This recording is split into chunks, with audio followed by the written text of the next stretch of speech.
If you want news and rumors that appeal, welcome to the Dusty Wheel. Hey, welcome back to the Dusty Wheel.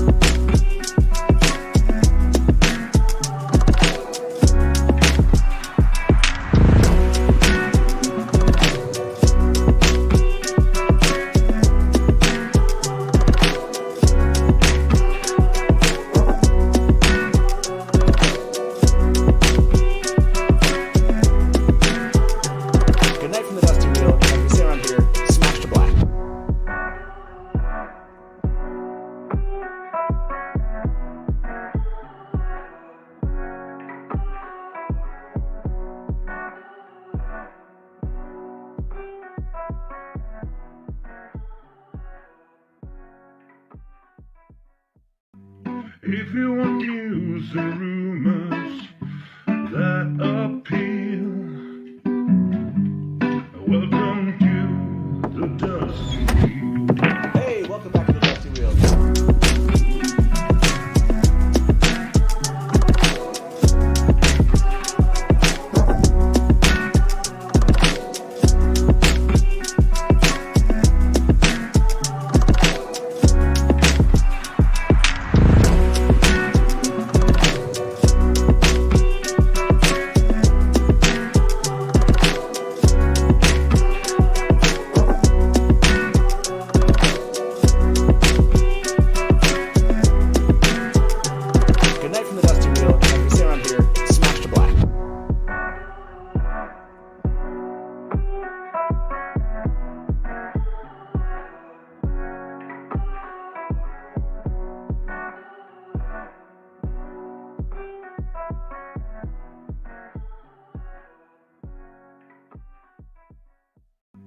If you want news and rumors that appeal,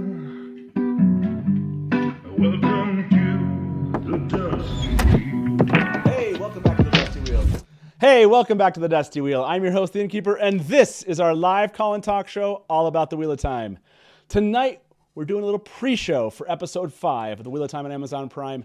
That's right, we're getting together to discuss the teaser, some new images that Amazon released.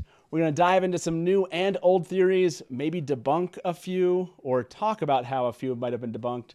And then we're going to dig in a little bit to the Easter eggs from episode 4, the ones we loved and the ones we probably missed. There's so many of these. So if this is the first time you're joining us, welcome here at the Dusty Wheel. And to do all this breaking down, along with you, the viewer, I have two wonderful guests. Let me welcome to the Dusty Wheel, Bree and Alan. How you both doing? Doing good. Doing great. Bree, if you don't follow Bree on Twitter, you should. Bree's an author and huge Wheel of Time fan. You can find Bree at Mostly Bree as her Twitter handle. And Alan happens to be a longtime friend and Theorylander. Alan, it's awesome to see you here. Finally, we're talking about this still as though we're Can't believe this is actually happening. I know, it's crazy, right? Okay, so why don't we jump into this? I want to get your, before we dive into the teaser, everyone, that's going to be our first thing that we do. We're going to go through the teaser. We're going to break that down with you just like everyone loves to do. But before we do that, I want to get both of your reactions to what we've had so far. We've had 4 episodes. We're halfway through, Bree. How are you feeling so far about what you've seen from Amazon as far as the Wheel of Time? I was worried that my expectations were too high. I mean, I wasn't even in this fandom when the show dropped. Like, I hadn't been in the fandom since GeoCities, okay? And so I came back and I got deeper and deeper, and I thought there was no way this show was going to live up to it. And somehow they've exceeded them. I am thrilled, just pretty much perpetually thrilled. That's a big statement, yeah. And by the way, GeoCities is where Theoryland began. So I'm all that's GeoCities back in the day. That was awesome. Alan, for you, has it exceeded what you anticipated? I mean, It's absolutely exceeded. Yeah, okay. I was prepared to like it. I'm not a harsh critic of adaptations, but it has absolutely exceeded my expectation. And I just had this mind blowing thing like yesterday, day before. We've had like 8 days from the original drop through episode 4, and we're already 1/16 of the way done with the entire thing.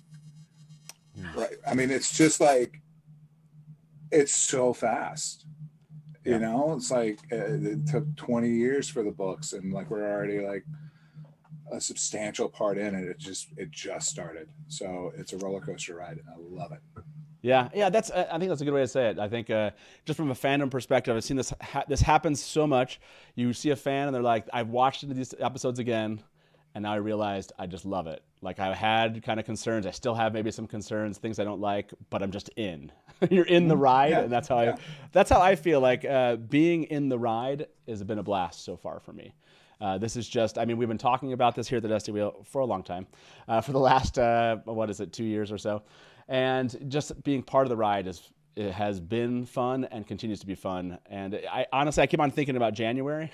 I keep on going like, oh, January is going to hit, and we're going to be back to waiting for the next season.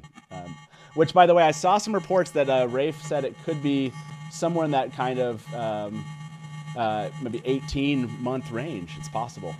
And I'm still hearing that weird noise. I don't know if Alan, if you're hearing that too. I'm not hearing it, but I can keep myself muted. Oh yeah, your mic was going like, I think it is the mic that you have. It definitely sounds like the mic. So Alan's going to try to work that out. I want to remind everybody before we jump into this tomorrow. That's right. Tomorrow we're back at the Dusty Wheel for the after show, episode 5, Blood Calls Blood, 9 p.m. Eastern. Give yourself some time to watch that episode. Be here with us. You can jump in late if you need to and just kind of catch up to where we're at. That's going to be a blast. And I want to remind you all about this. This happened just recently too. Inside the Wheel of Time, the official after show. Zoe Robins is amazing. I have amazing panelists as part of this. I'm hosting this, and you can go watch episode 2 on Amazon Prime Video and go back and watch episode 1 with Marcus. Both of these were so much fun. Just amazing. And yeah, someone mentioned this, and I'll throw this out there for us. 20K subscribers. You guys are awesome. What can I say? You show up here, you talk about the Wheel of Time, you geek out with us, and you subscribe. And we really appreciate this. Taylor and I really, really appreciate this. Tonight is a celebration. We're going to do some giveaways tonight, some mugs. We're going to have fun. But before we do mug giveaways, that's coming a little later. We'll open the call lines a little bit later. Let's watch this together, everybody. This is the episode 5 teaser that was released today. Hey, Taylor, did you, you know what I'm going to ask you? Okay, so Taylor's going to go. How much time do you need for that? Done. Okay, here we go. Taylor made it, so my guest and all of you should be able to hear this. Let's enjoy this episode 5 teaser together, and we'll talk about it. A long time since we've been home. Is she ready for what's waiting in the White City? Hurry this way. You have 2 very powerful enemies here. It's all right to be afraid. Maybe it's you, Aes Sedai, who shouldn't underestimate me. Don't touch me! He's losing himself. I will try and protect you as best I can.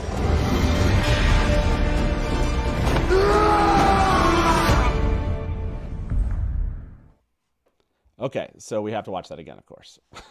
Absolutely. We can't only watch that once, right? Hold on. A long time since we've been home. Is she ready for what's waiting in the White City? Hurry this way. You have 2 very powerful enemies here. It's all right to be afraid. Maybe it's you, Aes Sedai, who shouldn't underestimate me. Don't touch me! He's losing himself. I will try and protect you as best I can.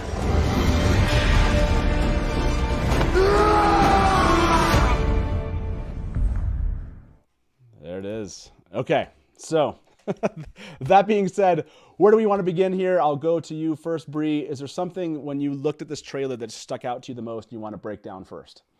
I am worried for everybody. I am scared. Lan is very sad. Nynaeve is going into the tower. Matt is not looking good. And the Tuatha are getting white-cloaked. Yeah. Like, I'm scared for everybody. Yeah, this for those of us. Oh, and I should mention this. This is a great time. Oops. Let me jump in here to. Where is it at here? It always is me going out and finding this. Full book spoilers here, everybody. had this up before. I want to just remind you, we'll be talking about the books. If you're here and you're new to this, this is kind of our night to just really, really dig in. And so we'll be bringing up stuff that we noticed from the trailer. So this is a good time. I'm sorry if you haven't read the books at this point and you don't want anything spoiled. This is a great time to kind of step away because I want to bring up just something almost immediate to this. Now, we won't go out of our way to ruin the entire books or all the plots of the books. And honestly, from this teaser trailer, there's not stuff that's really carrying us to the very end of the books at this point. We'll probably stay in the first couple books is what I'm imagining, but just know you might have some things in the book spoiled. With that being said, let's talk Tinkers. Let's talk the Tinkers and what we see going on there, right? This is the scene you're talking about. There's definitely some roughhousing going on here. I think someone mentioned they saw like one of the Tinkers like slap him, like attack that line here. And this look by Eamon Valda, so good.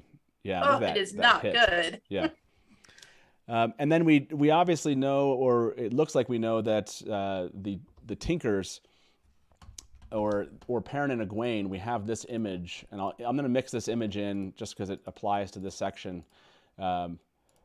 This image right here, everybody, that was also released by Amazon today. And I think we saw in one of the teaser trailers a top-down view of the Whitecloak surrounding Perrin and Egwene. So, yeah, maybe jump there. Alan, what do you think's about to happen here? I think this is that scene. Oh, your mic's I can't. Yeah, your mic's kind of. Yeah, your mic's kind of. Can you hear me now? Can you hear me now? Still doing some funky stuff. Oh no!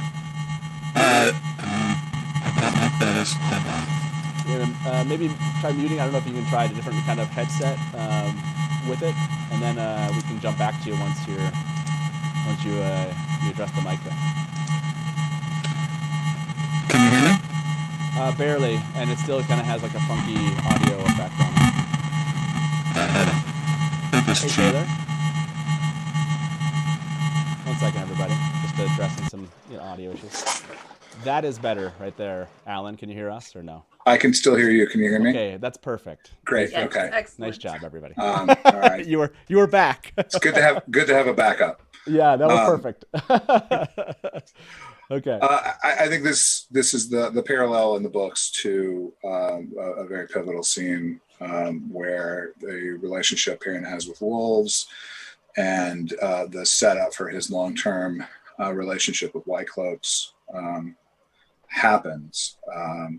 And so I'm really excited to see how the show handles this. It's in a different location, but I think some things start to come clear right here. Yeah, this one feels like right on the nose of the books, right, Bree? Yeah. Like, do you anticipate anything else changing from this, from anything we saw in the teaser trailers, or do you think they're going to follow kind of similar path as the books do? I am curious about it. I mean, I wonder if the wolves are going to be the ones he's defending. We have two different potential people here who are, and yesterday Daniel Green was kind of slandering my fourth one because I'm telling you, Maria Doyle Kennedy converted me to the way of the leaf. Yeah, right. Which right. would not have been a thing in the books. I wasn't their biggest fan. So now I'm very worried, and I wonder if they're going to be the ones that he, he's defending from the Whitecloaks instead of the wolves. So yeah. I don't know. I remember the above shot from the teaser. Yep. There was a cute little Aram there on the ground taking a nap. Yeah. And so I'm still worried.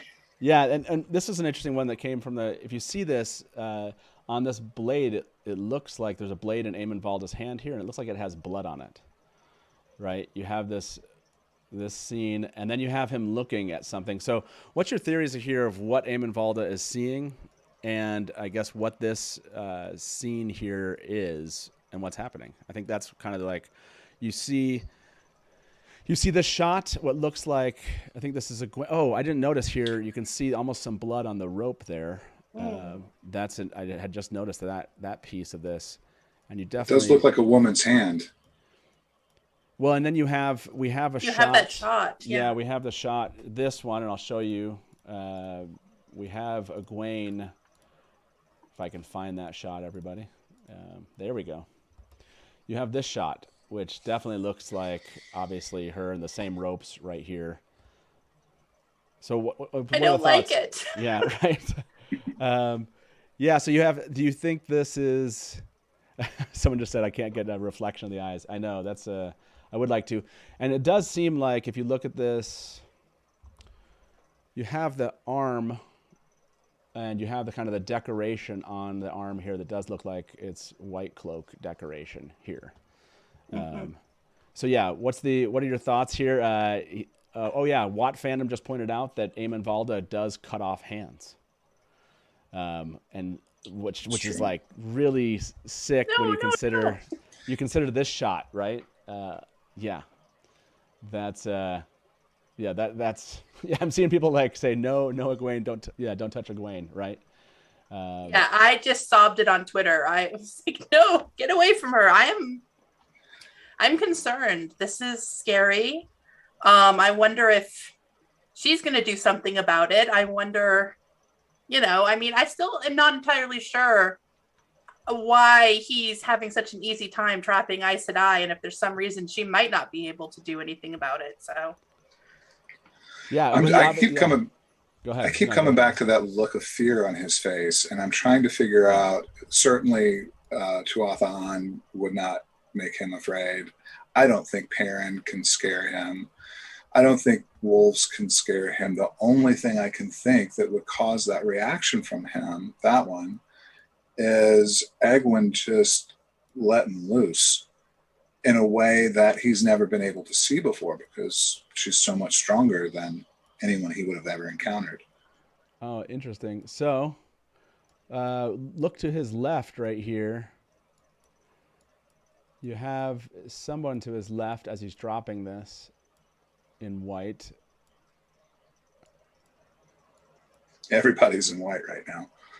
Yeah, and then that person kind of comes up right behind him, right? Which it could be another.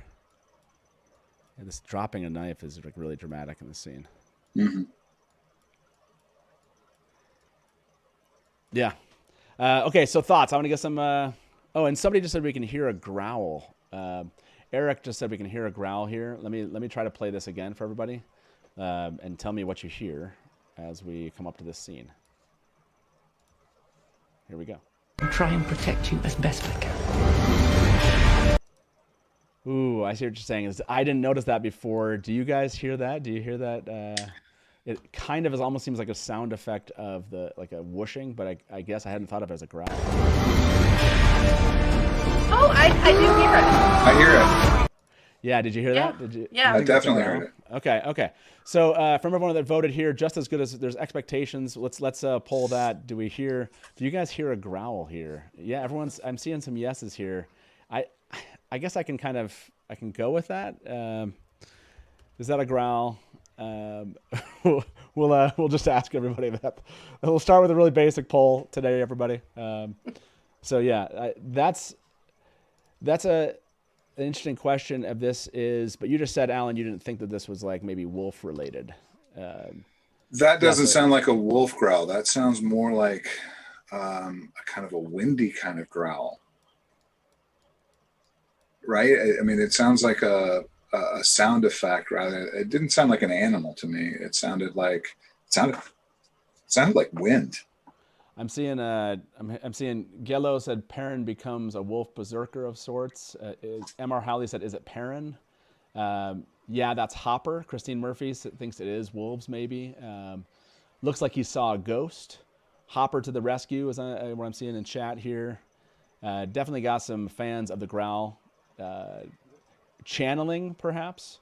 And then they want to see if we can play the growl again. Yeah, we can do that again, everybody. Let's take it back through. Try and protect you as best I can. It's really hard to tell. Okay, what are people saying in chat? Okay, I mean, you got a lot of people voting for, about 70% are voting for a growl here, with about 300 votes. Human, Chris saying a human, trying to growl. or like a human growl. Interesting. Okay. Sound effect, not an animal. Sounds like a Trolloc. I've seen people mentioning the theory that I've actually had a lot of new readers tell me this. They see Perrin, or not new readers, but non-readers. They see Perrin hiding an animal bite, so they think that he's going to turn into a monster because of the animal bite. Oh, gotcha. Okay, yeah. Because that's how it would happen in a lot of shows. So yeah. So a lot of my non-reader friends think that he is going to like turn into a monster or a werewolf or a Trolloc. Interesting. Okay. Yeah. I like it. I like that. I've seen Hybrid Havoc just said werewolf Perrin confirmed. and then Jay Diggity, does Egwene weigh more than a duck? Yeah, that's a good reference. And Village Matcher said the Wheel of Time, Dusty Wheel looks like episode 5 as the beginning of Aes Sedai politics. That should be a common theme throughout the rest of the TV series. Yeah, we'll dig into that here shortly. Okay, so I'm going to end this poll. About 400 of you voted, and 66% of you thought there was a growl, but still doesn't feel like it's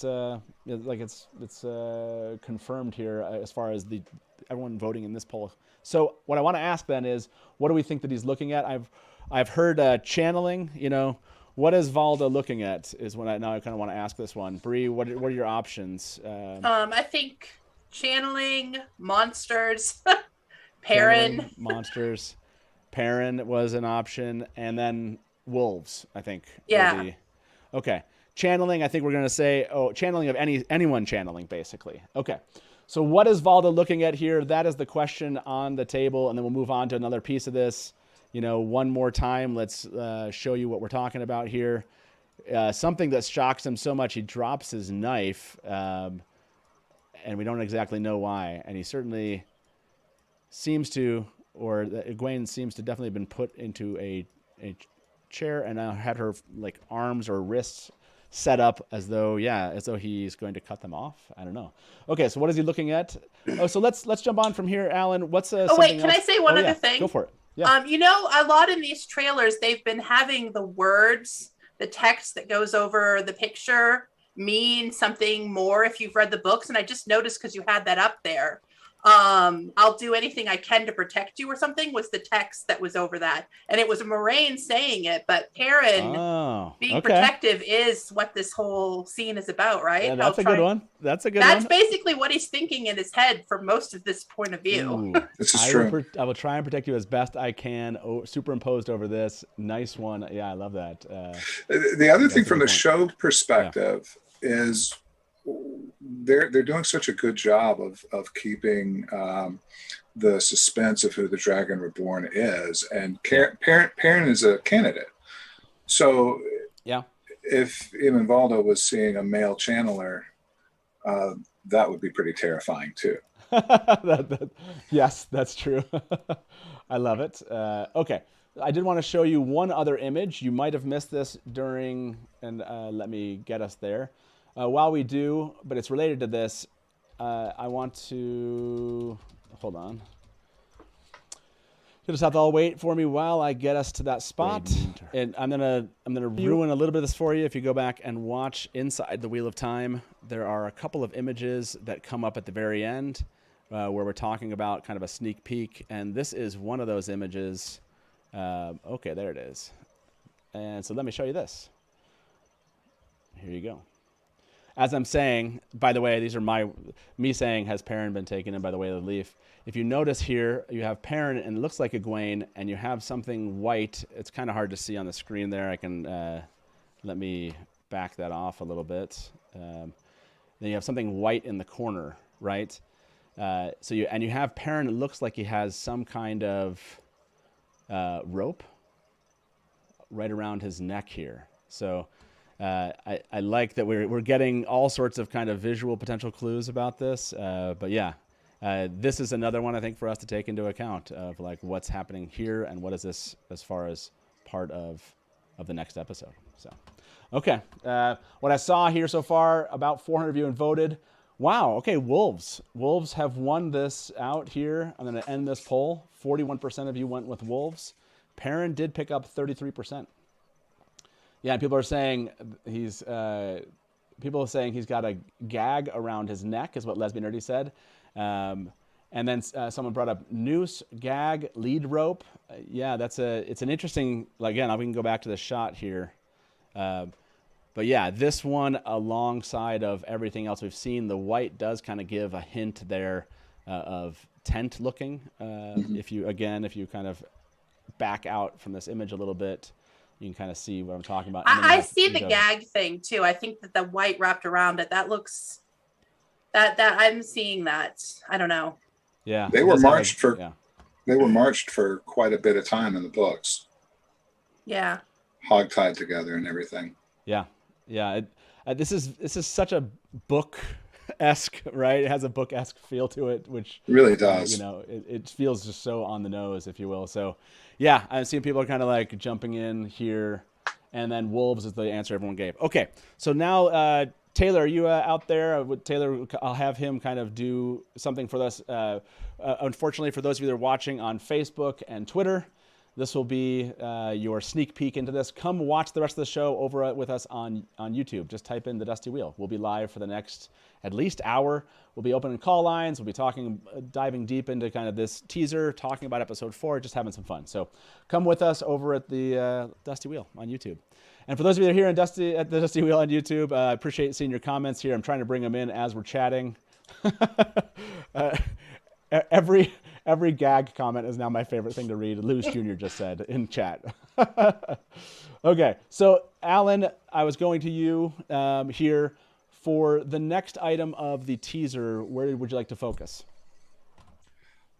We don't have to spend a lot of time, but out in the broad populace, there's the whole this is a rewrite thing, and I was just struck by the image of Valon with Dragon Mountain in the background and South Harbor clearly set up.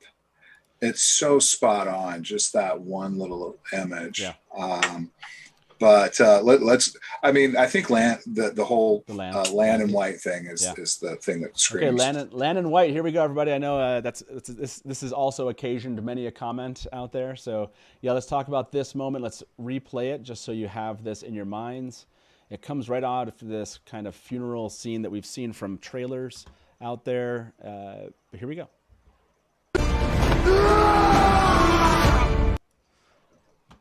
There's not much to see there, but I think... Yeah, so let's talk about that. Alan, your thoughts on this, both seeing Lan in this moment, and then also theories about what's been happening or what's happening here as that we see going on with Moiraine and Lan. Well, the bodies, that seems like a callback to episode 4, the aftermath of the battle. So I think that's a separate thing. My first thought, and I don't think it anymore, was that it's a flashback because they're both in white and it's so formal that maybe that was a flashback to when Lan was being bonded. And maybe in the show, it's more painful rather than uncomfortable. But Moraine's wearing white and Lan is wearing white, and neither of them wear white. So that seems like a very much of a tower thing. That is, I would bet money that is Nynaeve's ear behind Moiraine. Oh yeah. Mm-hmm. I would bet right. money. Yeah, you can kind of get I can't get a better view. There in the trailer. I think there was a wider shot too, where I was pretty sure it was Nynaeve and Alana. Let me get a wider shot in for you people to see here. But yeah, you can tell here that what you're saying. Yeah, you get a clearer shot of Nynaeve right there. Yeah. Okay. Yeah. So I mean, it does seem like that is definitely. I wanted it to be a flashback because he's so sad. Why are you going to make him this sad? It definitely looks like Nynaeve. You don't get a full face shot there. I'm seeing a lot of people say a funeral scene. Is that where you're at, Bree, on this one? Do you think this is a funeral scene? I'm worried about Steppin. Okay. I feel like he's not in a great place after the last episode. He's lost his Aes Sedai. And the fact that we got an image of the two of them, I think it was the two of them sitting together, right? in the room, like, on sitting on yeah, the floor. right. Yeah, we do. I can go grab that image. That's a good one. And I'm a bring little up here. scared that we're reinforcing their friendship right before Lan looks really sad. Ooh, interesting. Yeah, I'm seeing Karina's funeral. I'm seeing a funeral, White Tower funeral ceremony. In chat, Tava said that. Betsy and a lot of people are saying Steppin dies. People are saying no, Alana bonds Steppin. Obviously pointing out White is mourning. No, Alana is in the background. People are mentioning that they think Alana's in the background too. It is Nynaeve and Alana behind Moraine. Yep. Rest in peace. Steppin is what people are saying here. And so, yeah, I'm seeing a lot of Steppin. I'm seeing Karina. Is there anything else that you think this could be? The both of you? Lan's also running through a corridor at some point in this, right? Yep.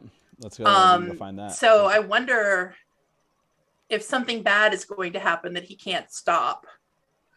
Yeah. I think he's going for a weapon too, though. So like that's, maybe I misremembered that, but I thought he was going for a weapon. I will definitely find that spot. But yeah, seeing Lan run through the corridor, like the question of, is there something that he can't? Yeah, here it is. Okay. You get a couple shots from within the White Tower here, everybody. That one. Yeah, that's when you're saying it doesn't really tell us contextually where this is at.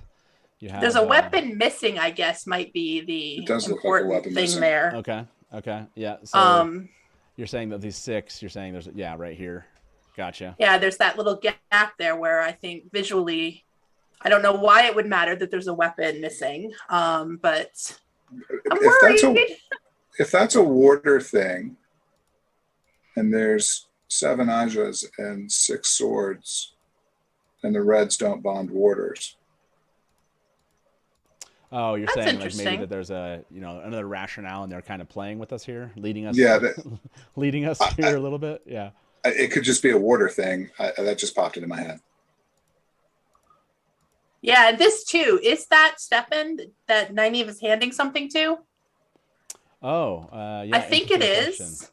I think the belt. Oh, yeah. So let's look at this belt. That's a great question. Let me jump to the other shot here. Okay. So, and we'll do a little, as everyone likes to do around here, we'll do some zooming in here.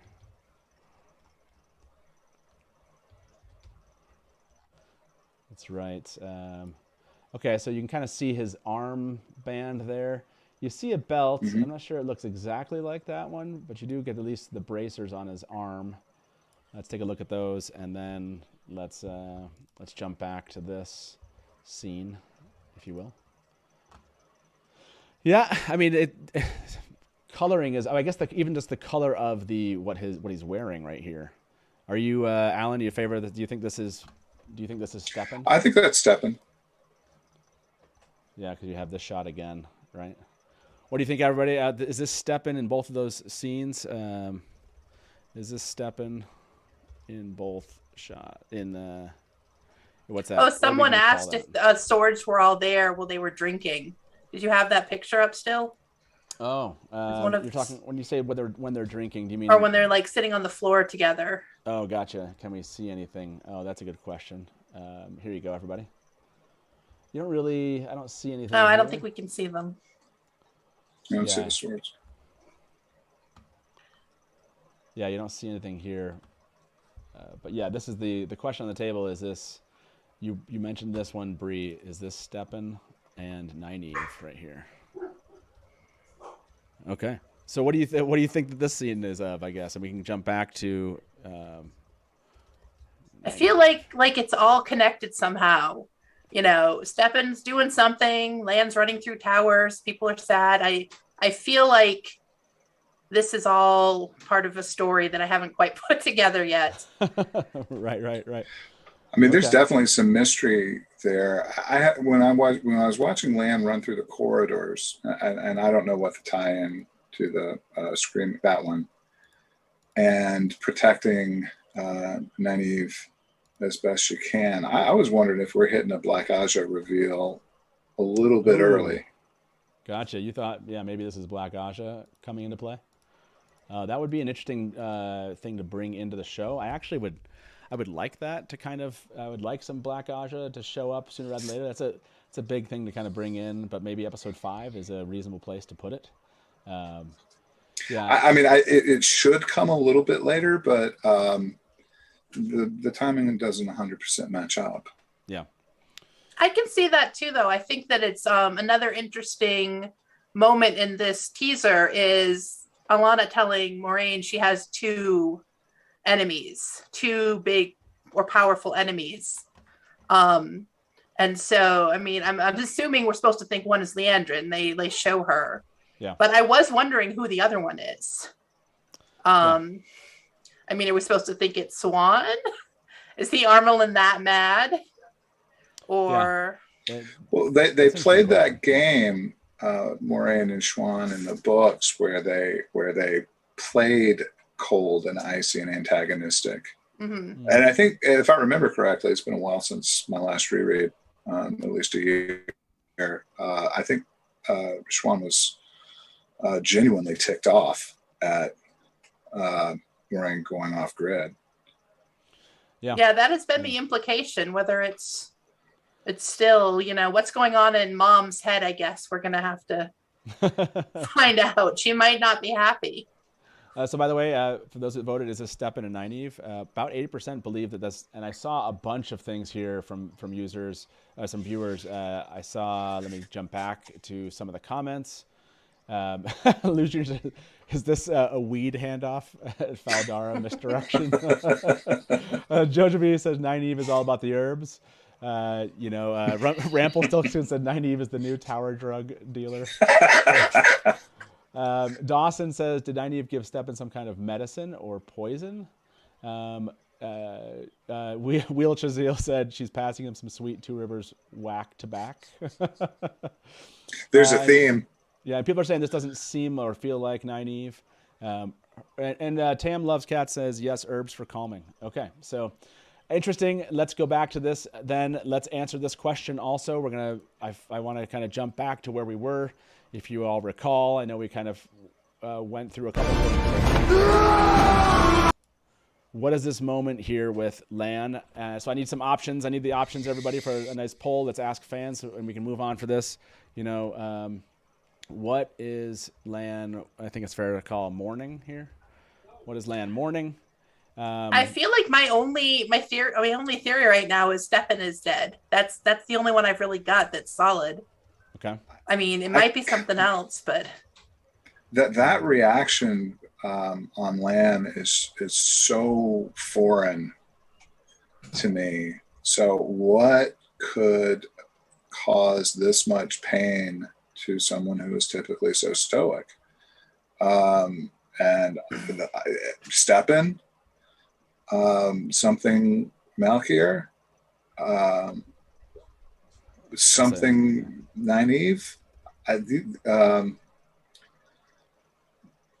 It's just so not Bookland, so it's really hard to figure out what that is.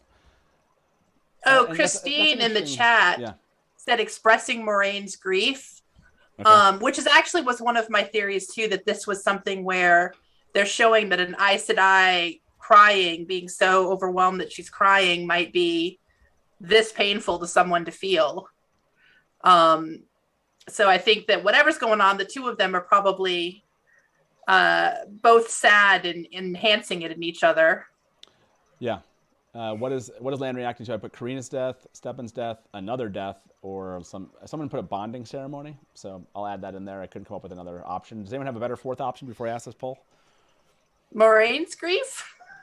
Well, yeah, but that seems like it might be the same thing. Yeah. So I'm going to ask this poll to everybody, and I want to talk about that because Alan, you brought up something. Doesn't seem like Lan. When you say that, do you mean because Robert Jordan didn't give us a point of view of Lan emoting verbally, or do you mean that you actually believe that Lan does not display grief by screaming ever? I'm remembering, and so the book spoilers. I'm remembering when Moiraine takes a break. He got on his horse and very quietly rode away. Yes. And that's the most painful thing that a warder could possibly experience, is the death of his Aes Sedai. Yeah. And so he wasn't screaming even then. He wasn't screaming. So he was in a public place, but yes, he was in a public place, and we don't know what he did while he was riding his horse across the land, but we never see anything from him. Yeah. So it's really difficult to peg that down, because this is just, for me, it's just a new reaction. Yeah. Leanne said maybe the tower is breaking early. Why Lan is running around? Moraine is so upset, making Lan upset. She thinks that Swan is dead. Yeah, and Rant Almore just said, and this is true. Rafe said in an interview that this more like Lan feeling Moraine's pain. But we've seen a little bit of this that they talked about this bond. I think it was in episode 4. Doesn't he come into the tent and he's like, I shouldn't have been drinking. You always kind of get this way when I'm drinking. So yes, there definitely seem to be kind of playing into the bond and really making it really clear, right, that there is some connection emotionally between the two of them. And I like, Bree, what you said, like some rebounding emotion almost, like a harmonic recursive loop on pain. Yep. I did see Courtney say in chat that this might be a cultural expression of grief, and I do kind of like that, because I feel like Borderlanders especially might be the sort of people you'd expect to have healthy ways to swiftly process grief and keep it moving. Sure. So shout it out. I feel like the most upset that Lan would ever be is not if somebody died, but if they died in a not a great, wonderful way, but in a pointless way or a hopeless way.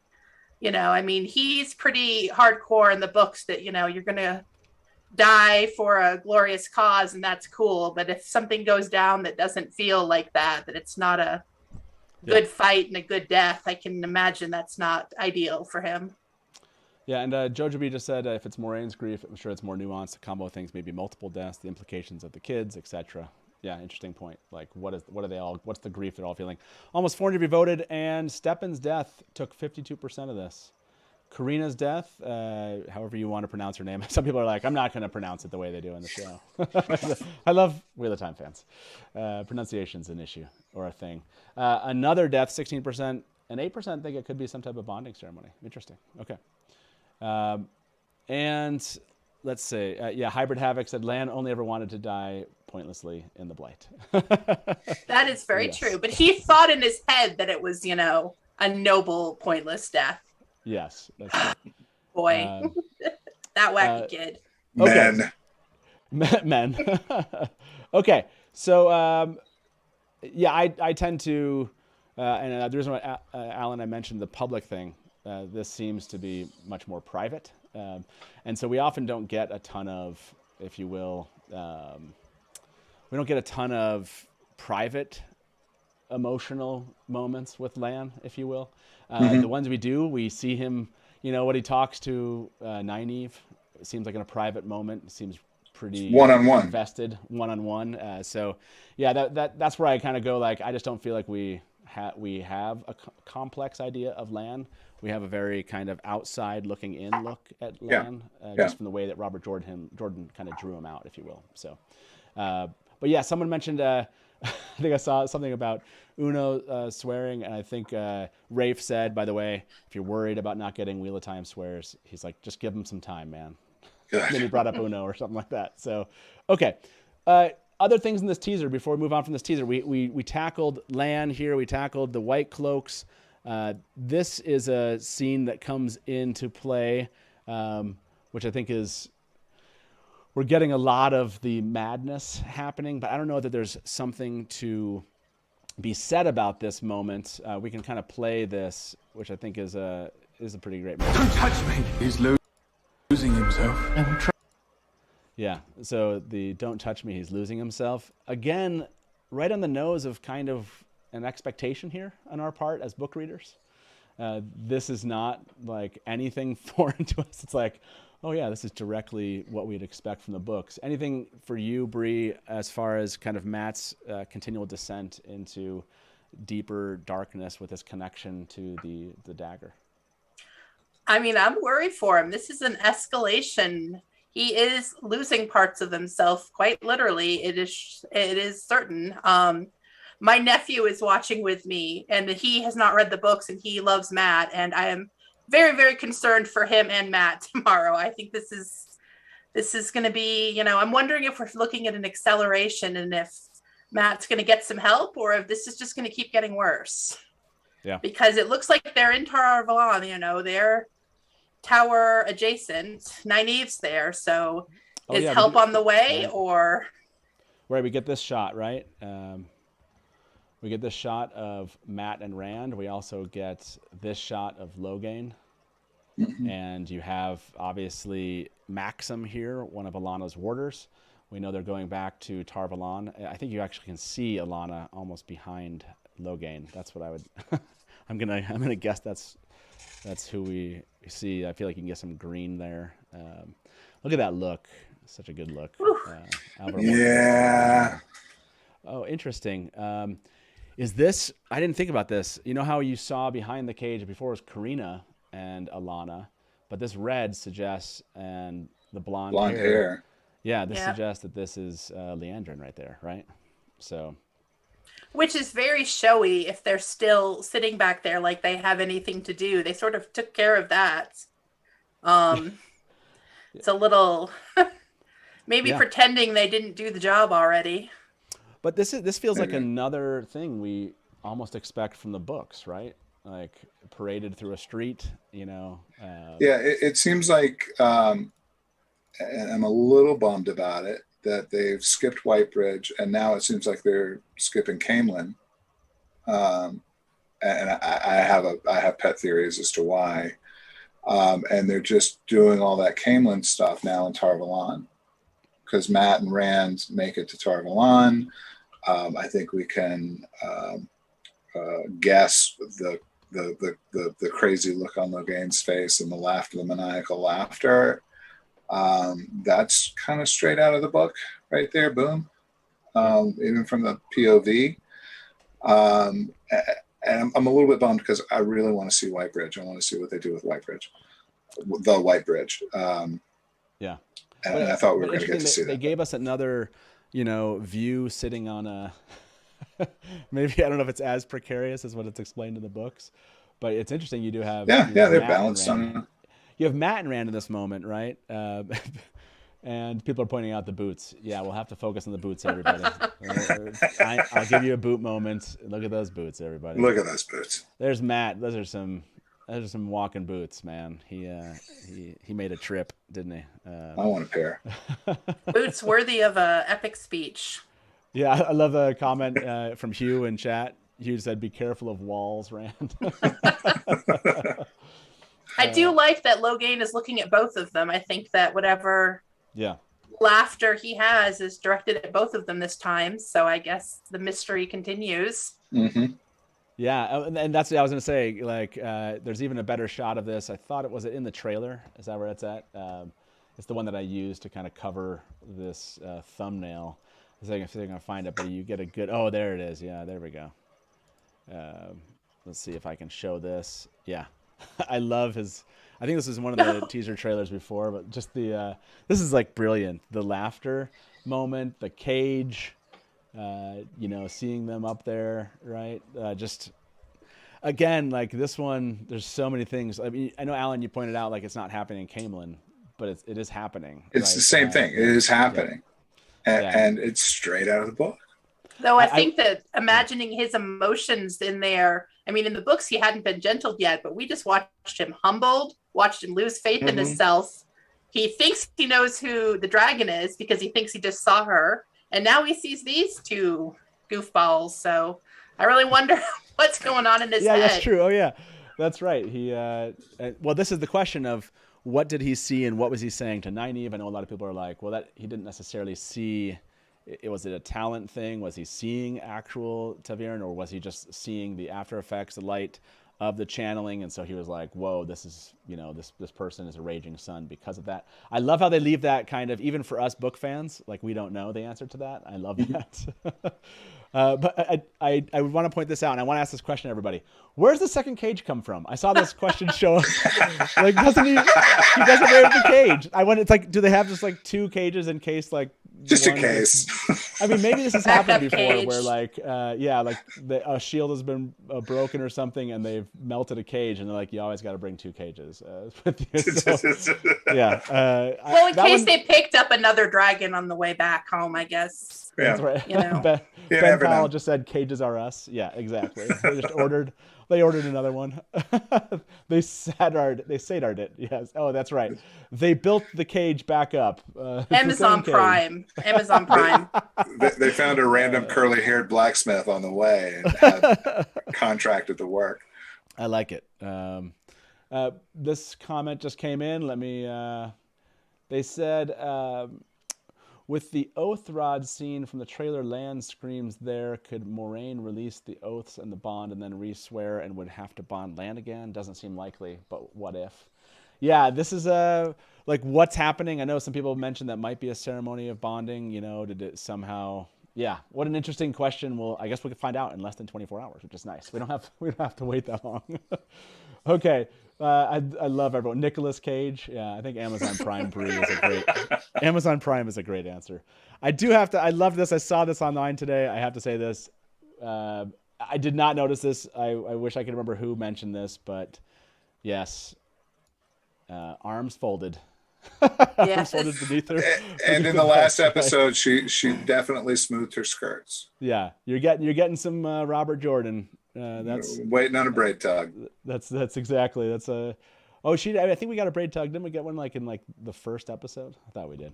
Can I mention about that picture? Yeah. I was looking at it and it has this like narrow little bed, and I was thinking, is this what the novices or accepted live? Because I think in my head, even though I had imagined this beautiful white tower, I was thinking of these very Spartan, sparse rooms. But like, is this where they're living? Because those are some fancy scroll work and like a gorgeous. It's like my whole brain is just sort of overwhelmed by the fact that, you know, even a novice room in this white tower is going to be more beautiful than any place I've ever been. Yeah, except that bed does not look comfortable. No, it does not. Which is why I wonder if that's where they are.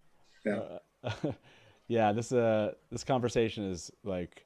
That look that Zoe Robins is giving here it's almost like it's definitely post channeling.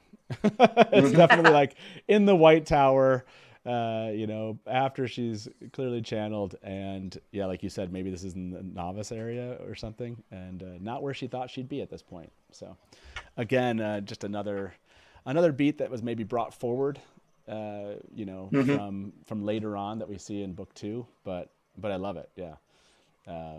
Or someone said, yeah, the novice quarters are the accepted quarters. So, okay. Anything else that came from, I think, let me go through the images here. This is the nice shot. If you guys didn't see this one, this is just a great shot of Rand and Matt. Love this shot. I want to know where the cloak comes from. Oh, this actual cloak that he has. Yeah, right? Yeah. That's a good question. Oh, and did he lose his coat? Because we were all very invested in that beautiful coat. No, I feel like he's got it on underneath, but even Matt has a cloak, right? So yeah, must have been after they.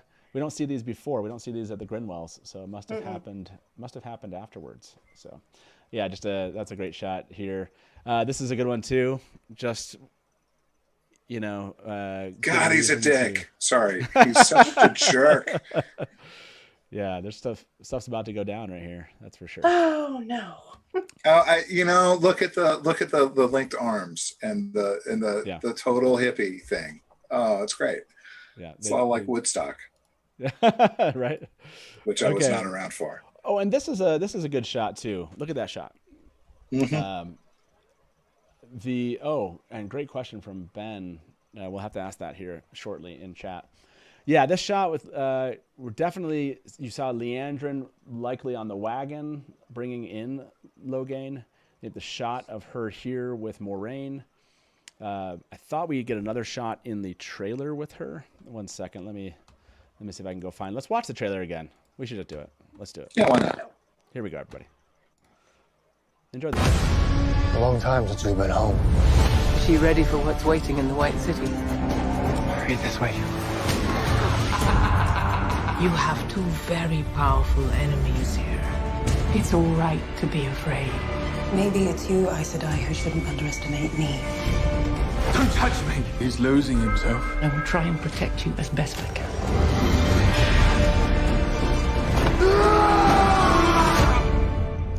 Yeah, so I thought it was another shot with Liandrin, but it's just like seems like it was just part of that same shot that we see before. So nothing new necessarily to add to this. It looks like they're chatting, but definitely more of Liandrin than I ever thought we were going to get in the show. We've asked this question before. Alan, do you like this idea of them actually building Liandrin out more so than we see in the books? Like maybe depends on how far they go. Your audio went weird on us again. Did it? Can you hear me now? It's doing some weird audio effects again. The one mic, so I'll just turn over here. Can you hear that? We hear that. That's better. Yeah, it's not doing that, I think. So yeah, you think that Liandrin's going to be something more than she is in the books? It really feels to me like they're going to merge Liandrin and Aleida, which, depending on how they do it, I don't particularly like. If they just replace Aleida with Liandrin, then I'm fine with it. But I don't like the idea of losing the. Your audio went crazy again. What? I'm messing it up from here somehow. Yeah, Bree's. It's Bree's fault. I blame Liandrin. That's what I blame. Yes. Liandrin's. Maybe you switch back to what you had before. That whatever you did the previous one worked out really well. Okay. Back now. Yeah, you're good. New technology. I really love the peculiar brand of nasty that is Aleida. And I really don't want whoever inhabits that space to be a dark friend or to be Black Aja. So it depends on how they do it. I love the show character. I mean, she's so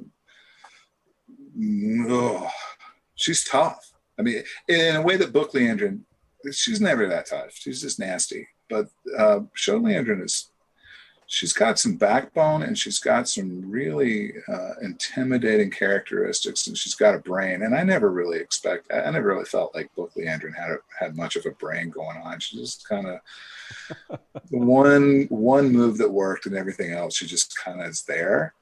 But I'm really loving show Liandrin. I don't want a merger. What do you think, Bree? Where are you at with Liandrin? How they've brought her into the show so far? Where do you think they might take her? I'm not too worried about a merger yet. I do think that she's got depths that she didn't have in the books. I think one of the things that defined her for me was that she had biases and like prejudices that she couldn't overcome. Like, she was technically a Wilder, but she hated Wilders. And I liked that in the show, she took one look at Nynaeve, and I assume all those Reds were like, okay, Moraine brought a tactical nuke to camp. Let's go get her. And so she didn't care about anything. She was going to go over there and get that very powerful person to come and do her agenda, whatever it is. And I still think, we have some Black Aja stuff. My hints, I feel like the show is framing her as someone who's definitely, I think she let the shields drop. So that they would have an excuse to do that. I think her goal is to gentle any man she can get her hands on in case he's the dragon. And I think she's doing that because she doesn't want the dragon to be around. Yeah. So that's my feeling. I feel like we've still got that. And I do agree, though, that I think it would be sad if Aleida was Black Aja. I think that it's important to have some people who are just, they think they're doing... They think they're saving the world. They're just, going about it a really wild way. Yeah, I want to read some comments. I think a lot of people have some various feelings about Liandrin. Rant Elmore said, did Liandrin have her hair braided like that before? Or is she copying Nynaeve? interesting question. And then I refuse to allow Liandrin to be merged with Valda. I see this one. Doesn't have to be Liandrin sitting on the cart. Doesn't have to be. I think I'm sorry, I'm not sure what you meant by that. Craig's asked said Rand and Matt had horses but no cloaks. Now they have cloaks but no horses. That's a good point. Maybe there was a swap down there. I love that attention to detail. Mandarb said Liandrin's killing it in the show. I love to hate her. And then Joel LeBlanc said, didn't the Tigers in the Age of Legends link arms and sing to calm the male Aes Sedai? Yeah. That's a good point. Ooh, I love good. that. That's a good call out. Catch. Branda said, I don't like her calling it the White City. Just being nitpicky. Yeah, you're being nitpicky, Branda. And let me see what else. There's so many comments here, everybody. Now that sorry, Taylor. Now that Book Liandrin was Draco Malfoy, show Liandrin is Cersei Lannister. Oh, that's an interesting. I like that that connection there. Elijah is Jeffrey level bad. That's a good comment. And yes, Epitome of Shyness said there's absolutely zero evidence that Liandrin and Elijah have been merged. On the other hand, purely speculating, Galena won't exist. Liandrin would be fulfilling that role. So that's an interesting. I can see that, and I think I might like that. I mean, I'm good with that. Let's see everyone's favorite merge. Favorite Liandrin merge. Here we go, everybody. And then we'll move on from this. We'll say merge with Elijah. We'll say merge with Alviarin is another option. Galena, and then we'll say no merge. I know I want to give everyone always complains about not having the none of the above option. There you go. So what's your favorite Liandrin merge here, everybody? Okay. While everyone votes on that, you've all made it through the first hour of this show. Hopefully you've enjoyed the discussion, the breakdown. I don't think I saw too many other things out of the trailer or the shots here. I love some of the stuff, like you were saying here, Bree, connecting what we see the Steppin wearing to the other shot that we had in the trailer. Someone brought this up, which I think was a cool idea. They're seeing this and they're like, "Hey, it's really nice to see Lan has friends, or at least a friend." Here. I really love what they're doing with the camaraderie between warders. Yeah. It's really heartwarming. Yeah, no, absolutely, I absolutely agree with that. And so I think that was all I had for that particular discussion of the teaser trailer and the images. Was there anything either of you want to bring up before we jump on to kind of our next section, which is talking about theories?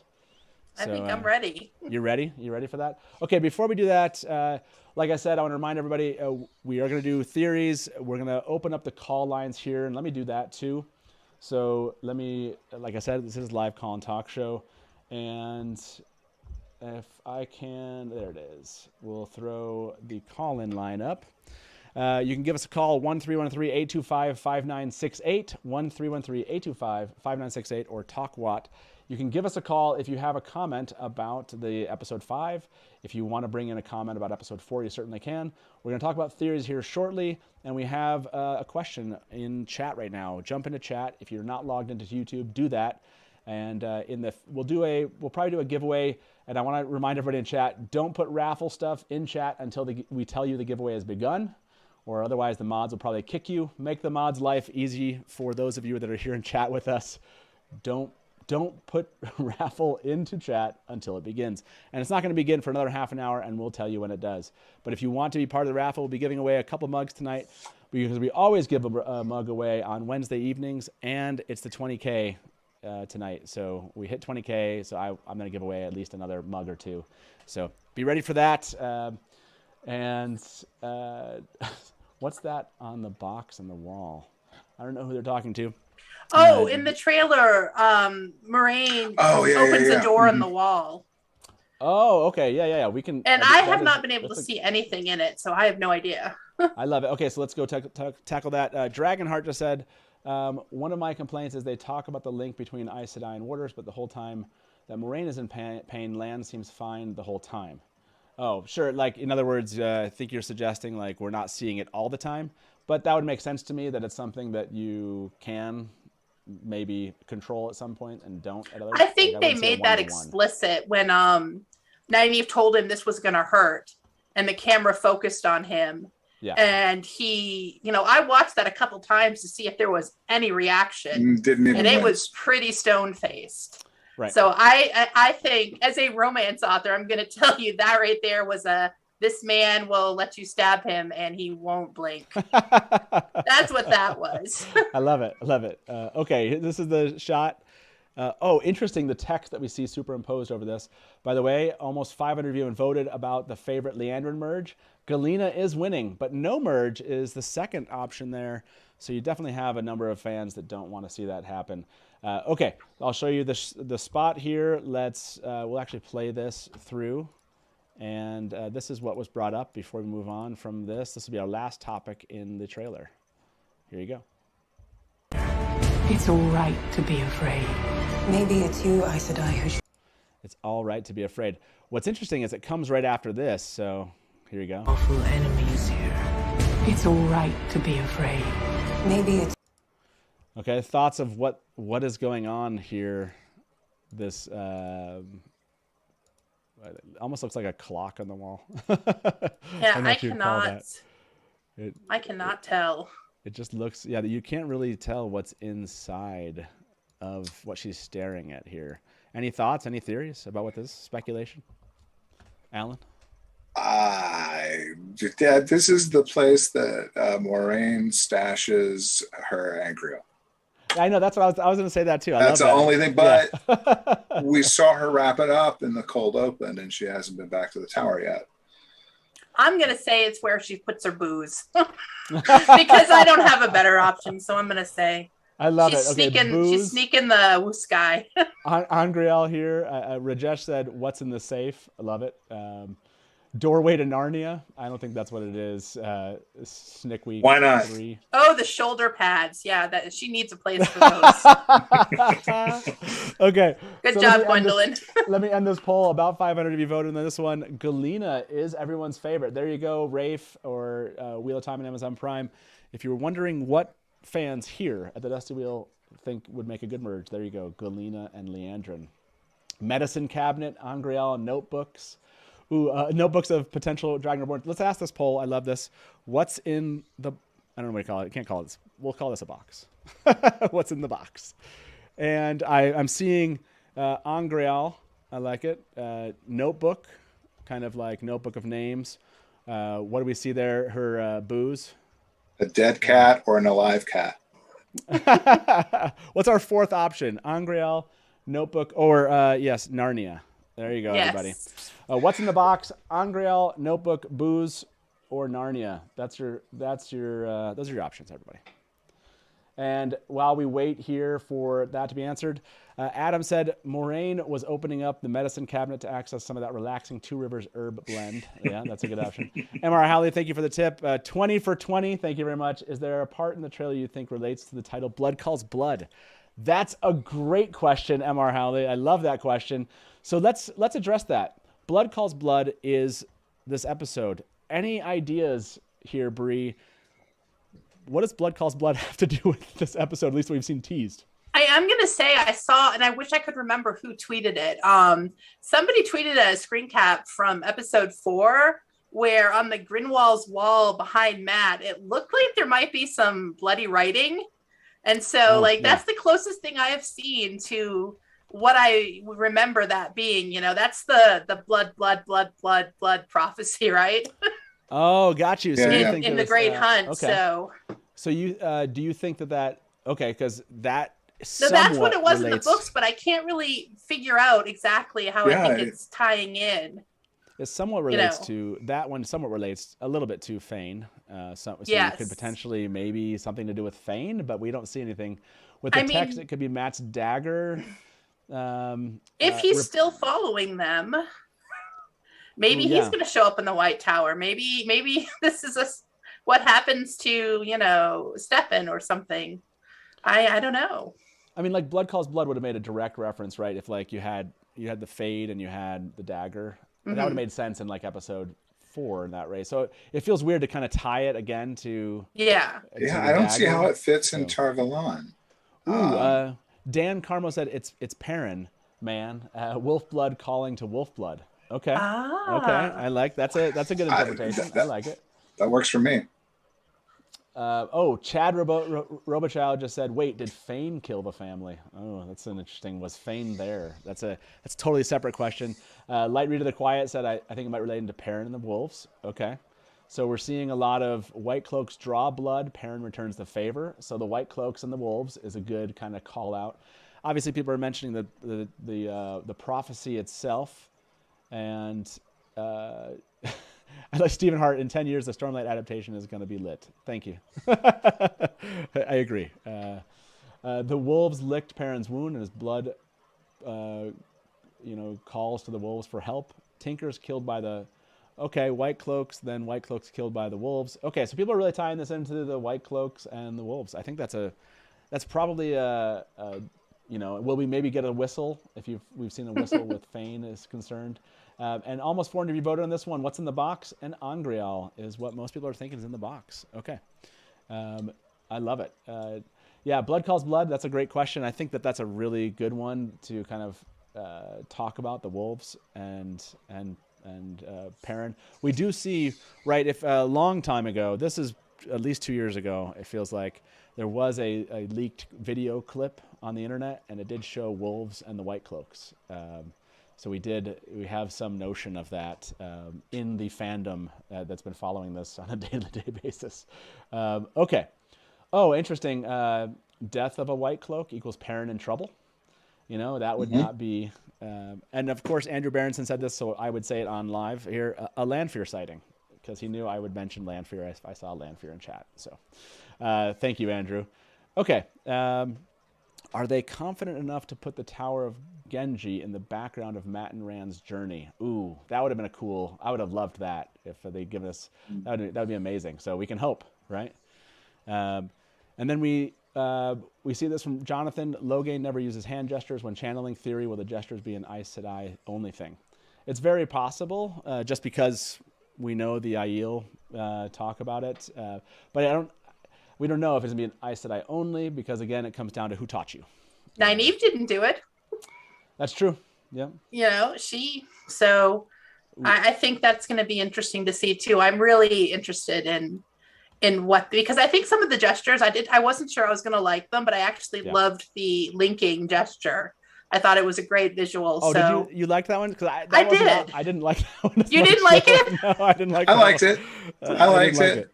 I liked it because I thought it was so immediately, viscerally obvious what was going on. They had this it pointed their hands like as a channel towards, the power coming around them. So I thought that was. Yeah, well, it's like, what else are you going to do? And I get that, like, you're limited if you're going to do some kind of movement of some sort. Like, what are you going to do? Like, wink at them or something? It's like, what's here to be if you're going to show finger movement. Guns. And so I don't like it, but I don't know that I could come up with a better one. That one I didn't like as much, but I totally get that. I'm kind of liking the dance. It seems to show up when there's like bigger things that have to happen.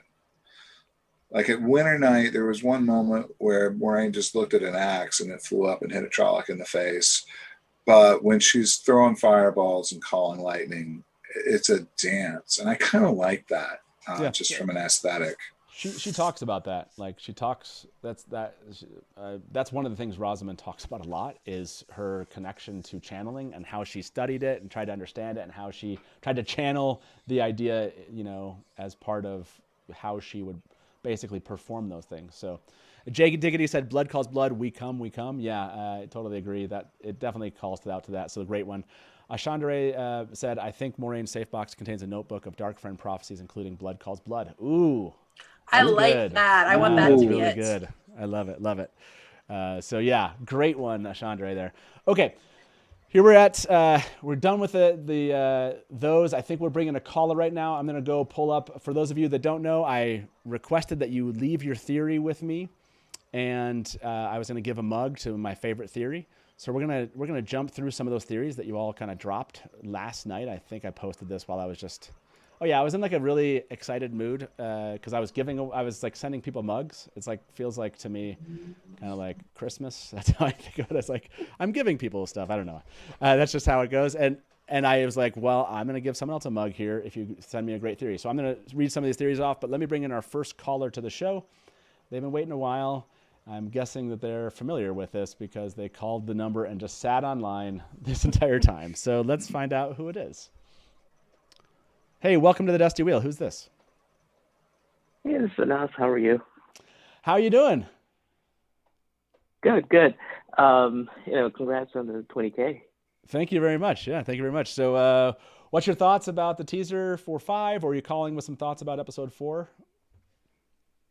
No, it's really, for the teaser, I think there are a lot of things, and you've gone through pretty much all of it. I think the one thing that kind of stands out is that scene of Lan running. I think he's in the tower and he's running, so that suggests something very dangerous. So, Lan is, I wouldn't expect Lan to just run like that if it's not someone in, mortal danger or something like that. So, that's one thing I'm really excited about, what that'll show. With the blood calls blood, I think, could that be Fane showing up with some, how he'll show up, it's hard to kind of tie in, because my theory is that Matt and Rand will likely not go into the White Tower. I think Rand will find Nynaeve, and maybe Nynaeve will try to heal Matt, given that Tom told them last time, you got to stay away from the sisters. So, I think we'll see a Fane sighting. I think there'll be something to do with Fane maybe in the White Tower. Interesting point. Yeah, you're bringing up this shot. I'm going to show everybody. You won't see this, obviously, but you do see the shot of Rand telling Nynaeve, right? They're obviously meeting up, and he said he's losing himself, and then you have Matt saying, don't touch me or whatever. I think he says. Yeah. So that's an interesting idea. So do you actually think that she tries to heal him here? Is that what you think that we're seeing? It'd be hard to see her channel again, and actually heal someone, and especially with someone, Matt with the dagger. I think that's probably beyond what she can do at this point. I think in the series, but I think it'd be weird to see Matt get to the end of the season, however they get to the ways and the eye of the world, with no healing at all. I think that might happen, but maybe it'll just be Moraine heals him whenever they meet up. But I think the other thing that can happen is maybe Nynaeve actually gets Moraine to come heal Matt, outside of the tower. And that might be, one of the things that we'll see is Nynaeve again asking for help, asking help from Moraine. Yeah, love it. That's an interesting idea. I want to ask my panelists about that. Hey, thank you for holding on for so long. I saw you there and I was like, cool. It's amazing. And I appreciate you saying congratulations on the 20K. Yeah, I can't believe that. Let's be honest, that we're still doing this every Wednesday. So you all are awesome for showing up and being part of this. I really appreciate it. And great thought. You guys do a great job. Yeah. Oh, I appreciate it so much. And I'm going to ask, like I said, my panelists about this question of this Nynaeve moment. Hey, thank you so much for calling in. We'll talk to you soon, okay? All right, thanks. Yep, bye-bye. So what do you think about that, Alan? Do you think that we're going to see a Nynaeve healing? We just saw, obviously, something in episode 4 that was crazy. Do you think that she'll attempt to heal Matt? Is that where you think this is going? Well, first, I hope we see Fane. I love the guy. I mean, I love the book Fane, but he's so perfectly cast. Oh, yeah. I would be, I honestly, I'd be a little bit surprised if we were to see Nynaeve heal or channel right away. Presumably, we have to introduce her block at some point, and the frustration of it and the futility of it.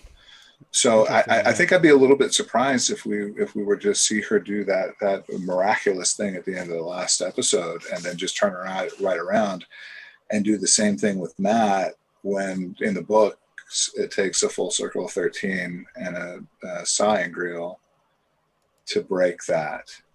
That might be a little bit more than she can do. And I would love to see that. I would love to see that it's more than she can do. I would love to see her frustration. I love show Nynaeve. I hate book Nynaeve, so I'm really happy to say that I'm a complete convert to Nynaeve in the show. Not a fan of the books, and I just love Zoe Robins, and I love the character. So I think that's a great place to go, is to see her actually fail. Yeah, Bree, do you think that we're going to see like a block thing here? We're going to see some healing happen or attempt to heal, now that we've seen what's happened in episode 4? Well, I got to say I'm biased because I grew a Nynaeve braid when I was 15 in 1995. So I always loved Nynaeve. But when you pulled up that shot, the wall behind him looked a little rough. It didn't quite look like the White Tower. So I think that might be a point that's not where they went. That's not the architecture I've been seeing for the White Tower, I don't think. Gotcha. So I believe that maybe Nynaeve would try. I don't think she's going to be able to do it. I think that the struggle, I think that we need a little more time for her to fight with her trying to choose between these people that she clearly does not trust, the Aes Sedai, and the promise that they can hold out to her that this magical thing that she did, which is all she wants to do in the world, is heal people. She wants to be able to heal people, and they need to promise her this so that she can overcome. I think she needs to fail so that she knows she needs them, or that she needs some sort of training to get this done. So I also don't think we're going to see on purpose channeling from her yet, but I do think that we might see some more miraculous, instinctive things depending on the need and the emergency of it, which I would love. I love that instinctive, explosion there. Yeah, that is very on point for Nynaeve, right? It's not a big surprise for. I mean, maybe how it happened in the show as compared to how we see things that happen in the books, but a tendency that we see in the books, it's not a surprise to any of us. So I saw this question or this comment. Thanks you, Glenn. That blood calls blood is a dark prophecy. Perhaps Fane steals the dagger early and prevents the tower from healing Matt. Ooh, love that. See, I love how we just called out like, hey, we're going to talk about theories, and now we have a couple theories that come in on the. Thank you. If you're calling in and you're bringing a theory, I love you. So I'm so glad that I get to sleep away some of the next 24 hours. Yes, I know. I get to after tomorrow night. Is Nynaeve going to try to heal Matt? About 300 of you voted on this one, and it's split 60-40. 60% of you think that he will. Let's bring in the next caller. I'm going to ask about that theory, and I'm going to ask everybody here, which is, do you think Fane steals the dagger from Matt while in Tar Valon? Is that what we're going to say? Okay, let's try that, and let's see what people have to say. I love that theory. Thank you for bringing that. Let's bring our next caller in, and like I said, in about it's probably going to go maybe another 20 minutes, and then we'll do a mug giveaway. Don't put raffle in chat yet, everybody. Don't do it. You're going to get kicked out. You don't want that to happen. Let me bring our next caller into the show. These are our last 4 callers of the night, so thank you for those that are staying on. If anyone calls after this, we won't have time to bring you in. So, hey, welcome to the Dusty Wheel. Who's this? This is Justin. Is Justin? Is that what you said? Yes. Justin, welcome. So, what's going on? I have one question and one theory. So my question is, do you think that they will make the joke of Matt being a quote-unquote new person after he gets healed from the dagger because they switch actors? Okay, that's a good question. They have to make that joke, in my opinion. Okay, you feel like you want them to make that joke. Okay. Yeah. My theory is, do you think they'll end season 1 with Shan Chan capturing Egwene because they've kind of played her story so far as like getting captured and struck a lot, especially that scene with her tied to the chair? She's probably going to use channeling to get out of it. And do you think they'll end with that as like a huge introduction to the Shan Chan? And because Zoe said that everyone has a quote unquote wild end for the season, and Rafe said that books 1, 2, and some of 3 are going to be in season 1. So do you think that that's where they would like end the season, as opposed to ending with like a weird end, like the book, where it's just kind of like, done. Yeah, but they'll have like end of the world in the middle of the episode and then kind of like continue on.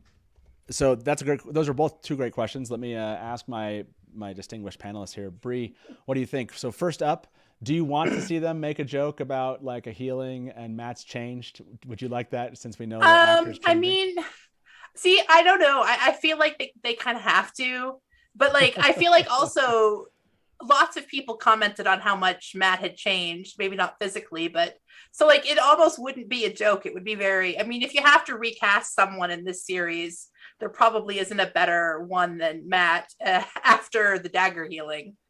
You know, right. There's a moment there. I'm not a fan of it per se. I'm not a fan of the using it. I feel like it would be like really cheesy. I don't know. Alan, do you think it's cheesy to use that line, or do you want to see them kind of make an acknowledgement to the viewers? You know, in Harry Potter, when they did that, they didn't make an acknowledgement, and we just went right on. Okay. It's a big roll of the dice.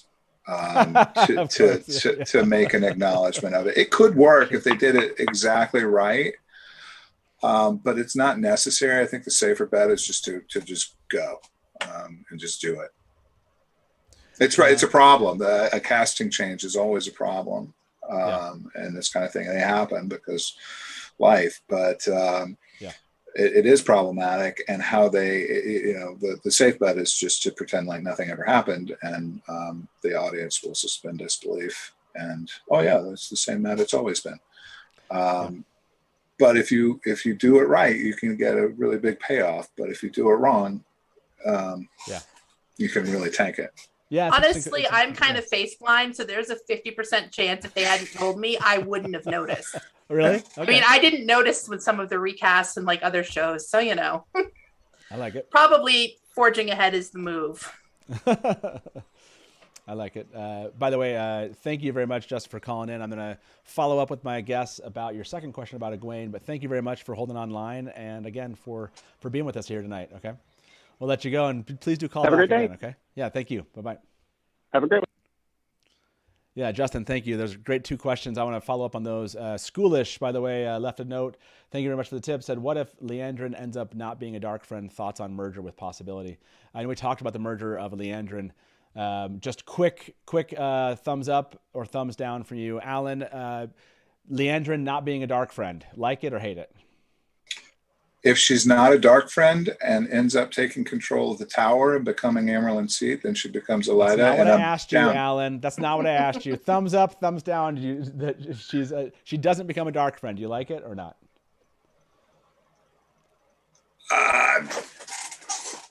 Thumbs down. Bree, do you want? I see think the dark friend? I'm thumbs down. I like her evil. I mean, she's so fabulously evil. I really is. Keep this rolling. Right. By the way, 300, almost 400 of you have voted on this one. Do you think Fane steals a dagger from Atwell and Tarvalon? 60% say yes. They see this as going. Okay.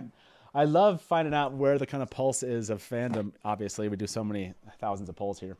Let me bring our next caller in. Before I do, though, Egwene. The second half of that question. We lost you again in your audio there. So it's like your computer like blips for a moment, and we maybe switch. Am I here? Am I here? It's bad audio still. Yeah, like switch back and forth maybe. Okay. Oh, there you go. It's fixed. I don't get it. So don't move, Alan. Don't move. Stay right there. The second half of that question, without moving anything but my mouth, I think is really interesting. The books end nice and neat for the most part. That doesn't work for ending a season on episodic TV. You need a cliffhanger. So the caller's theory about ending the season with Egwene being shipped off and collared, I love it. I think it's a great way to end the season. Bree, are you a fan of this idea of like actually going and having the Shan-Chan, having that kind of almost fast forward that part of Egwene's plot? I actually I recorded a podcast with Wheel Takes with Ali and Gus last night, and I mentioned that in episode 4 we have a lot of Liandrin, and we have a dream where, you know, the dark guy is taking Egwene away, and to me that was sort of a hint that he sends Liandrin basically to, you know, sell her out to the Shan-Chan. So I mean, I don't know if I want it to be this fast. It's definitely not my favorite subplot to watch, even if it is intense and, we're going there, but I wouldn't be surprised if we're going there faster than you might expect, because I see some foreshadowing. Yeah, it is. I'm seeing I think the thumbs down are, I can't tell if the thumbs down are for the first one or for this one. I'm seeing Samantha say too much too soon. Yeah, it's a lot. That would be a lot. That would be really quick, everybody.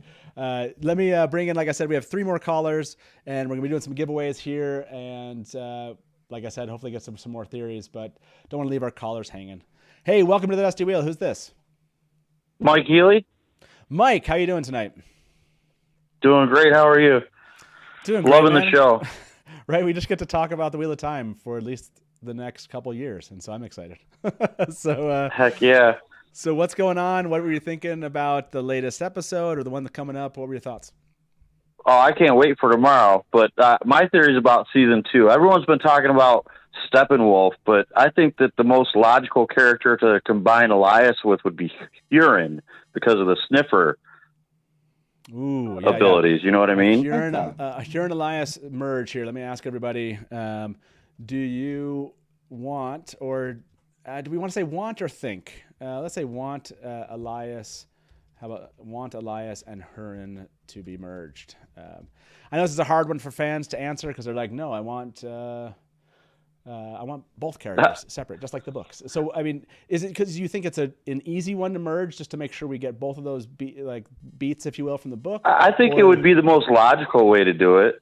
Yeah. Because, I mean, Huron's only real ability is he can smell violence. I mean, just combine it with, I mean, they had Perrin take over for him when he disappeared anyway. Yeah. Yeah. No, I think I think that works. I think it works really well. By the way, Mike, what's been your favorite episode so far of the season? Oh, the last episode. I mean, they just keep getting better and better each episode. I've loved the way that it's progressed. I mean, one did start out a little bit rocky, but it just boomed right after that. So I've been loving it. My daughter, she's never read the book. She's been loving it.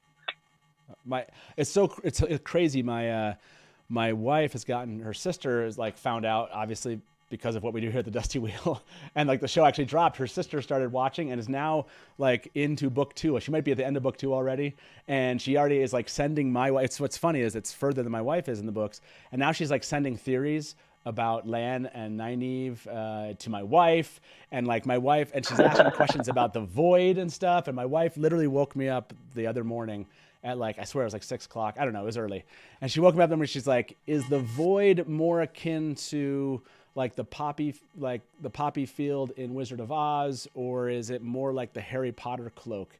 That's the question I woke up to, which, by the way, being woken up that early, not great, but it's a question about the Wheel of Time. And so I was really excited. I was like, you can wake me up anytime it's a question about the Wheel of Time. So I agree with you, Mike. It's fun now that our families actually have something to react against. I just love it. Oh yeah, being able to show them my favorite characters is the best part. Yeah, absolutely. Alan, switch back to the other audio. Yeah, we got Space Invaders again. There you're back. You're back, Alan. Okay. Oh, wait, we haven't heard you yet. Switch back to the other one.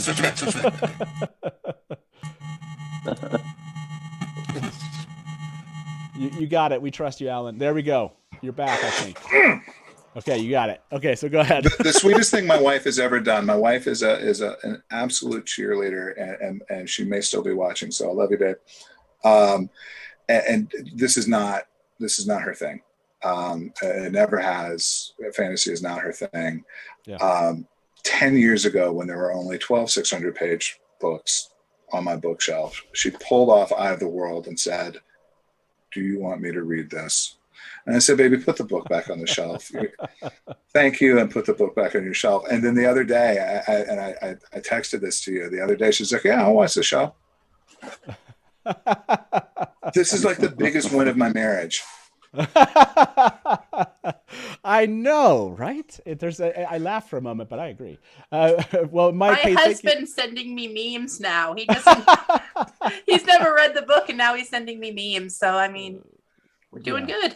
it's totally, it's hilarious. I love it. And just for this moment and these moments, I'll forever be grateful that we have a TV show. Honestly, everything else to me at this point is like gravy. I just love that the characters, I've loved how the characters have just come alive in the show. So, hey, Mike, thank you so much for calling in, man. I really appreciate it. And please do call back. Okay? Thank you. Yeah, thank you, and Tyshar, Innkeeper. Thank you very much. Appreciate it. Have a good night. Bye. Bye-bye. Oh, man. I love, by the way, Alan, they're talking bubbles of evil and cleansing the taint of your mic in chat. They're having a good time in chat with it. Honestly, what I love about it is now we know how to fix it. And so it just takes a moment. And so at least you're able to kind of talk at most times. Just don't move too much, man. That's all I'm saying. Okay, so let me bring our final two callers. Our next caller in first and one after that. Hey, welcome to the Dusty Wheel. Who's this? This is Bill. Bill, how you doing tonight? Great. I just want to say I've been watching you guys for months and months. I'm a first-time caller, though, so awesome. Pretty excited to be calling in. Yeah, well, thank you. First thing I want to say is I think the Dark One's trying to break through Alan's audio stuff there. That Yes, might be what's right. going on there. And then the other thing is I just wanted to go back to the what looks like a funeral there and Steppin and that sort of theory. Sure. I find myself thinking, like, with all the people who are sort of upset about changes, I keep sort of trying to justify changes by saying WWRDT. Why would Rafe do this? You know what I mean? Wonderful question. Yeah. So my thought is that later in the series, Moiraine needs to pass her bond on to somebody else, to Myrell. And so Steppin suiciding, which is not a wonderful topic, but that would sort of show or provide motivation for why Moiraine might do this. So that's kind of my sort of theory about that, but we'll see, I guess. Why would Rafe do this, by the way? I love that you've created an acronym about it. And I think that's the reality of this. If you at least accept the premise that Rafe is attempting to keep the heart and spine of the books, and the amount of Easter eggs and the amount of things that you actually do see from the books in the show, that you really believe in his vision of really trying to give us the books and tell the story, then I think asking why would Rafe do that is the question we should be asking on these changes. I think that's a wonderful suggestion of why he might be doing that. It makes sense, again, to give reason to the viewer and to the characters to understand the stakes involved and how they react in these moments. And I think that's a great build. That's a great build up, I think. So I'm seeing the hashtag WWRDT in chat now. So, hey, well, thank you very much, Bill, for being a first time caller and for supporting the show. Really appreciate it. We love doing this. We'll be doing this for a very long time to come. So absolutely. I hope this is not the last Thanks for time all you you hear do. from me, man. Yeah, please do call back in. Okay. Have a good one. Good night. Thanks. Bye-bye. Yeah. What do you think about that, Bree? Why would Rafe do that? What do you think about Bill's suggestion? Well, first of all, I think that's the best question we can all be asking, because these are books with massive amounts of like internal point of view, internal narrative, people thinking about things, people learning things by reading, things that are just not visual. So, they're going to have to make a lot of changes to explain this stuff to us. And I think that everything to do with Steppin, we should probably assume, is there to set up future, so that we'll understand the stakes of Warder bonds and Aes Sedai bonds, and so that we'll be ready to feel emotional in the future when something happens to anybody we love, basically, Yep. So I can see that. I think that's, even if that's not the sole reason, that's definitely got to be something that's going on. I think they're using him to get us ready for things that probably are happening at the end of season 3 or in season 4. Yeah, I mean, we already know the scene that happens early in the Great Hunt between Moiraine and Lan, and they're talking about that, right? They're talking. I reread that actually recently because of this. So yeah. Yeah, this gives like a visual of that conversation, if you will, in my mind. So, by the way, I'm going to end this poll. Do you want Elias and Hurin to be merged? It's a 50-50 thing right now. Almost 400 to be voted. Yes and no. Let me bring our last caller in. Then what's going to happen is this. Well, at that time, we'll start the giveaway. Not yet, everybody. We'll start the giveaway, and then we'll go through some of the theories. I cut out some of my favorite moments from episode 4. I want to ask you all kind of what your favorite moments are, but I want to show some of those that I cut out. I think they're a lot of fun. And then we'll do some giveaways, and we'll kind of end the night here in the next 20 minutes or so. So let me bring our last caller into the show. Hey, welcome to the Dusty Wheel. Who's this? This is Glenn the Geeky Hippie. How you doing, MATT? Good, Glenn. How you doing? I'm doing great. Okay. I called in. I was wondering. Yeah. Do you guys think there's any possibility that when, I'm assuming it's going to be the wolves, but when Perrin and Egwene are rescued, there might be a two-legs running with the wolves to help them do it? Ooh. Will there be? Alan, what do you think about this idea that this might? I hope so. Yeah, I hope so. I love Elias. I'm reconciled to the fact that he may not make it into the series, but I would love it if he shows up. So I hope so. I love it. With the wolves, I'm going to ask this question at the Whitecloaks camp. You know what? By the way, Glenn, everyone's going to be looking for this moment now. I love it. Bree, what do you think about this idea? Wow, I'm looking at the chat. Holy cow. They know who you are, for sure. Yeah. What do you think, Bree? Do you like? I'm going to use this moment to start my controversial request. Give me a wolf sister. I want a wolf sister. Hashtag wolf sister. Let me have one. Yeah. So Ellie the wolf sister. I love it. Yeah, maybe see. Definitely could, right? I see some comments here. I don't think Elias will be there, but I hope I'm wrong, is one of the comments. Don't give me hope, Glenn, is another. But people are saying, like, I think you've tried to give too much hope.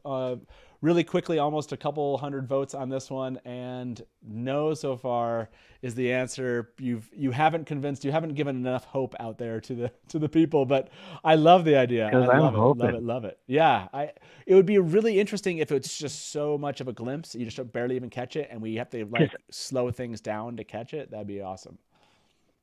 I'm trying to picture how a wolf would get them out of rope bonds.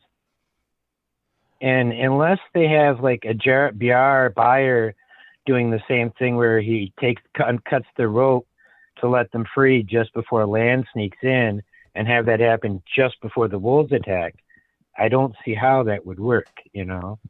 Yeah, by the way, you should have led with that before we did the poll. You could have convinced people they'd be like, wait a second, how did they get out of that? Compelling arguments. So if you haven't voted yet, take into mind the Glenn's idea here of like, how do they get out of their bonds if not maybe some human help here also as you're voting. Like that's a great thing to add there. CG Nefarious said teeth. That's true. I mean, you can go that route. That's a lot of chewing for a wolf. By the way, some people are saying Else Grinwell, wolf sister. I love that one. Oh yes, yes. Oh, I like that.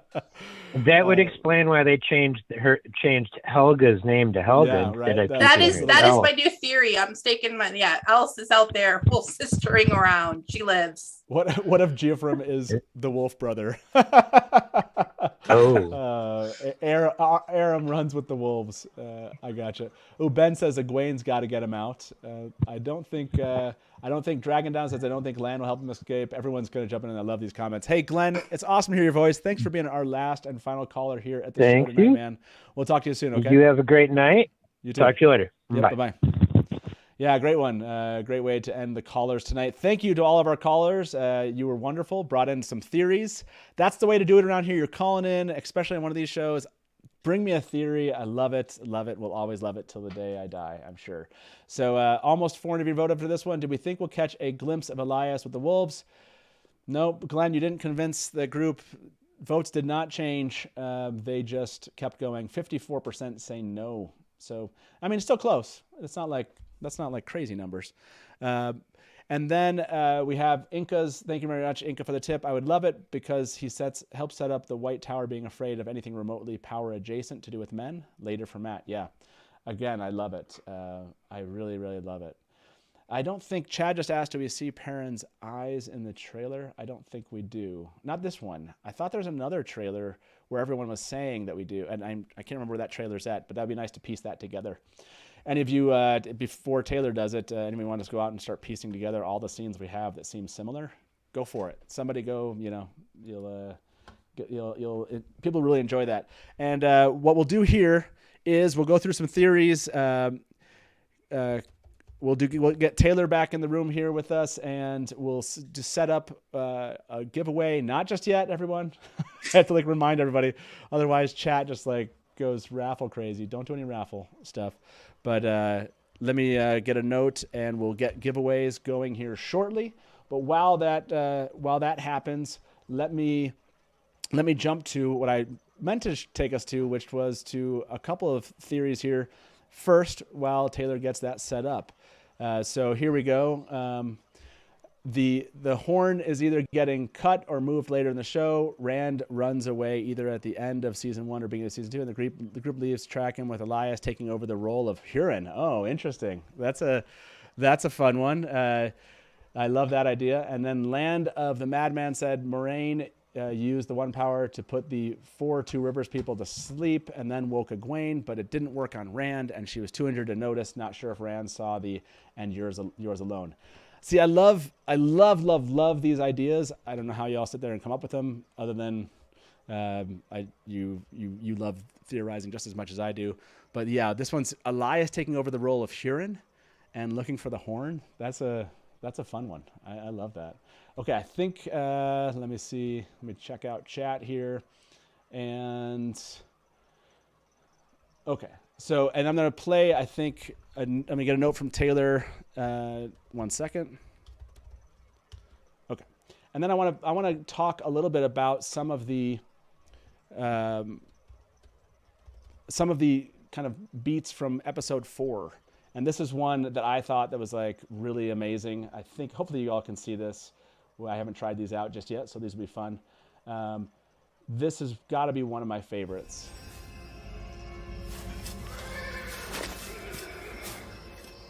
Is he just going to stand there and let us do all the work? The Leman must stay fresh before a performance. Yeah, funny how that offer came up when you're handing out pitchforks. So I love, and you didn't get to hear that, but everyone at home should be able to hear that. That moment I love when Tom is not going to help them because a Gleeman has to stay fresh, and so they're cleaning up alone. To me, that's so Tom from the show. So I loved that one. What about you, Alan? Was there a kind of an Easter egg, something that just really made you think of Book when you saw episode 4? Book. Episode 4. I thought episode 4 was a kind of the Tinker Wagons. I every time I look at the Tinker Wagons, it is, the yellow with the little blue floral thing. I had that in my head, and so the Tinkers particularly read very Book true. So far, Tom is not my favorite in the show. Oh, interesting. Okay. With an asterisk. I think he's great for what he's showing right now. I'm not, the performance aspect of Lehman is lacking for me. Oh, gotcha. The roguish element is right there, and I love, I'm with you right there with I'm not mucking stalls. Yeah, it's just a great I just laughed out loud when I heard that. Bree, was there one for you that stands out as far as just kind of a Book moment that Rafe and his team brought into the show from episode 4? There's foreshadowing actually in this episode that's all the way to Memory of Light for me.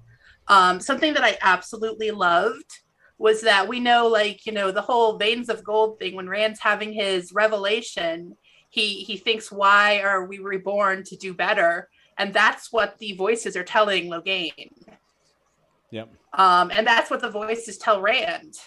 And I thought about that and I thought, wow, that's a real way to put that in there, with episode 4 of season 1, where, I just loved that. I think that they're taking things from throughout the series and just dropping them in all over the place. Yeah, and that's what's interesting. It's not exactly the same places. You're hearing like ideologies, you know, like we have in episode 3 with Dana and the Dark Friend, if you will, some ideologies that we hear later. But they just, what's nice is they fit there, and so you don't have to do the exposition later on because they just fit nicely into a spot there. So, yeah, I love it. And by the way, if you're in chat right now, the raffle is open. If you want a chance at one of 3 mugs we're going to give away tonight, make sure you put ! The word raffle as a single word. It doesn't matter if you put it in twice. It's not going to help you twice. So please don't fill chat with multiple attempts. Once you do it once, that's all you have to do, and you'll be entered. We're going to let that go for the next 10 minutes or so and talk about this. Just some of these notes and some of these ideas from episode 4. Some of my favorite scenes. This one I thought was amazing, just from the interesting way that they present Masadar here. So let me show you this one.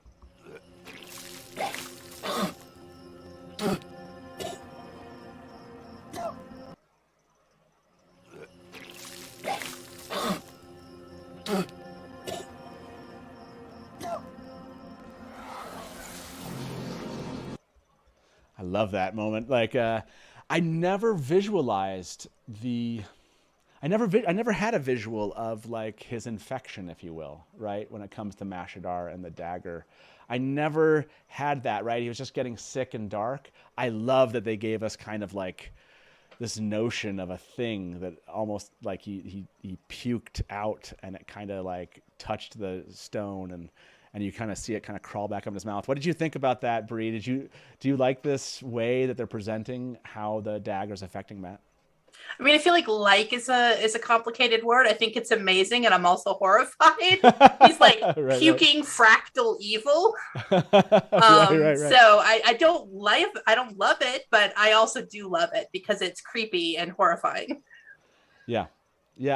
It almost is much more, and Joel just brought this up in chat. This feels much more tangible than what you see happen in Shadow Logoth, right? You see in Shadow Logoth, it almost feels like not as tangible. I don't know how to explain it. Just this makes it so much more real, and I loved it in this moment for that very reason. Alan, what did you think about Masadar's presentation in this moment with Matt? It really justified episode 3, where a lot of people had kind of problems with the way that it was visualized as being a kind of a 2-dimensional black thing. Yeah. But now, like in the books, it's just exposition after exposition after exposition. No, you can't take anything out of Shadow Logoth because of it, and all of that. Here, that's the same stuff that was in the city. Now it's coming out of Matt's mouth. Yep. Boom, we're done. The only quibble I have with it is he puked some of it up. What happened to the stuff that he puked up? Is that is the Grimwell Farm like Shadow Logoth Part 2? Yeah. I would have preferred it if it just kind of started coming out of his mouth and just kind of back up. I love that bit.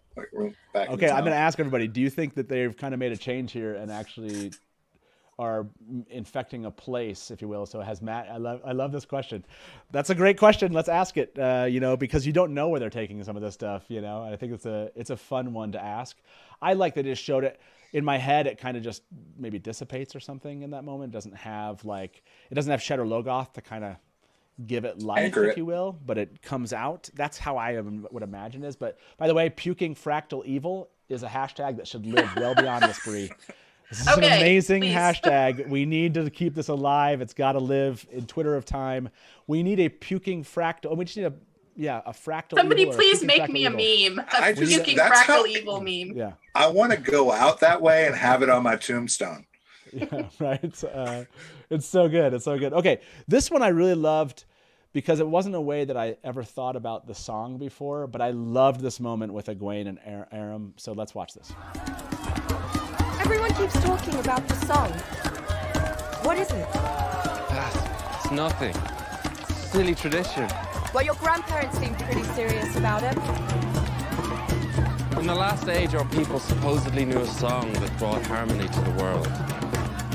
It was lost in the breaking. But if we can only find it again, people will live in peace and happiness for the rest of their days. You don't believe it? There's a lot I believe in. But only old fools and children believe in the song. Are you sure you haven't already found him?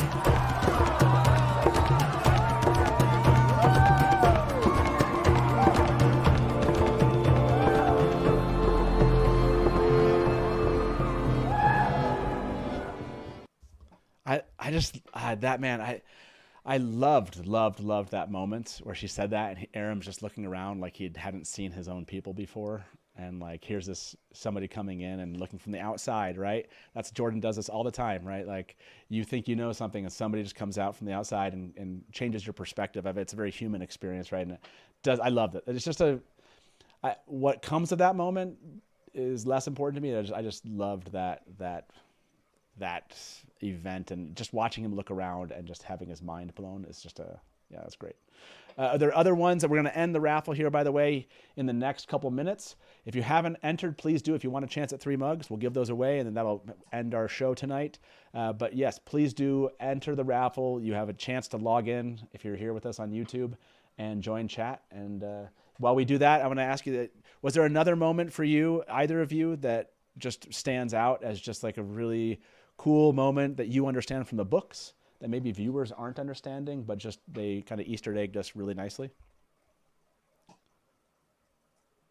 I love what they seem to be doing in this show, which is to take some character arcs, like Aram in particular, which just kind of fizzled in the book.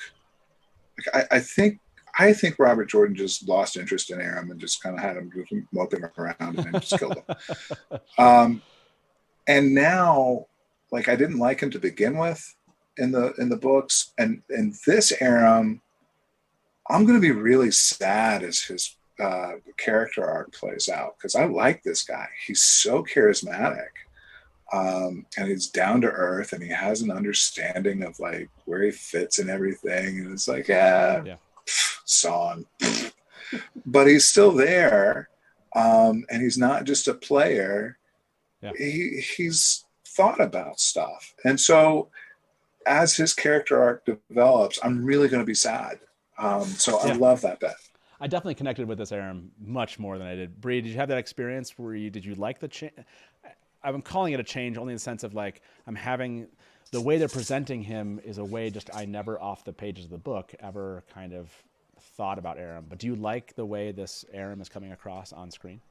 I do. I love him. I love the Tuathon in general. I loved that scene. I mean, I feel like if you're going to live in a blasted post-apocalyptic world that keeps getting punched down every 1,000 years, I mean, there are worse places to spend it than dancing and singing and eating delicious vegetarian food. I mean, they're doing okay. So right on. I love that they still kind of seeded some doubt, like his disrespect for their traditions, his kind of like disbelief, if you will, in the way that they work. And you can tell they're still building in this kind of angst that is covered in a very pretty, very huggable, as people are saying in chat, sheen, if you will. But it's still going to be believable. And there's a moment where he said, people even take up swords, which when they leave, I was like, yes, that was so well done. Okay, I'm going to have Taylor come back in here shortly. I want to do one more of these at least. I loved this one. I saw this one called out in chat. I want to bring this one up because, again, I just love it's a book moment brought into reality here.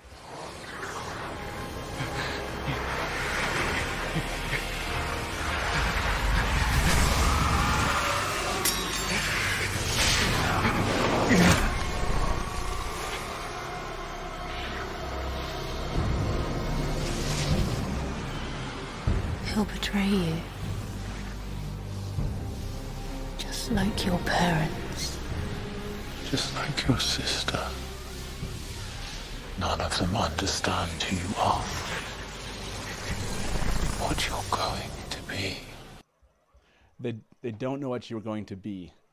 I love that moment, right? Because again, full book spoilers, everyone. If you're still here, this could ruin some things for you. But we all know what happens to Logain as readers. And so when the voice whispers to him, like they basically don't know what you're going to be or become, like I feel like the they is definitely pointed at us as book readers. or as like the viewers of the show. And we know that he has an arc, and so it had like the double meaning. They've been doing that all over the place in the show. This is just really well done. By the way, that's where Taint Puppets came from. Taint Puppets came from out of a show. And by the way, there's a Twitter of Time account now, Taint Puppet. I saw that. I wondered. I'm just waiting for the Fractal. I'm waiting for the Fractal Evil, Puking Fractal Evil account on Twitter of Time. Don't just pick it up and not run with it. You got to run with it. Yeah, you got to puke some Fractal Evil. Yeah. Okay, so Taylor. Can I say one thing about that Logain clip? Go for it. Can we just mention how powerful it is to have Nynaeve in the room while he's gentled, given what we know? Oh my gosh. Of what's to come. Yeah, that's all over that whole scene, that whole set of scenes. I don't have it here, but there's this moment where Moiraine comes in and she says the line as she's turning towards the cage, and she says, "It's so." You think she's talking to Alana, and she said, "But we'll have you fighting with us at the last battle." And she's talking to Alana, but her face turns towards the cage, and there's this huge, like her back's to us, but you just know who she's actually speaking to and what she's saying. To be fair, Alana will be there with them at the last battle. That's what I'm saying. It's not in the way.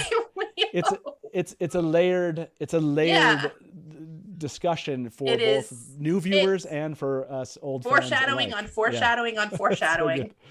Okay, here we go, everybody. Thank you so much for a minute. Let me end this last poll. Almost 500 voted. Has Matt infected the Grinwell farm with Masadar? Nope, you don't believe it. I don't believe it either, but I love I love it. I love the thought there. So we're talking over the elephant in the room. Oh, what is the elephant in the room?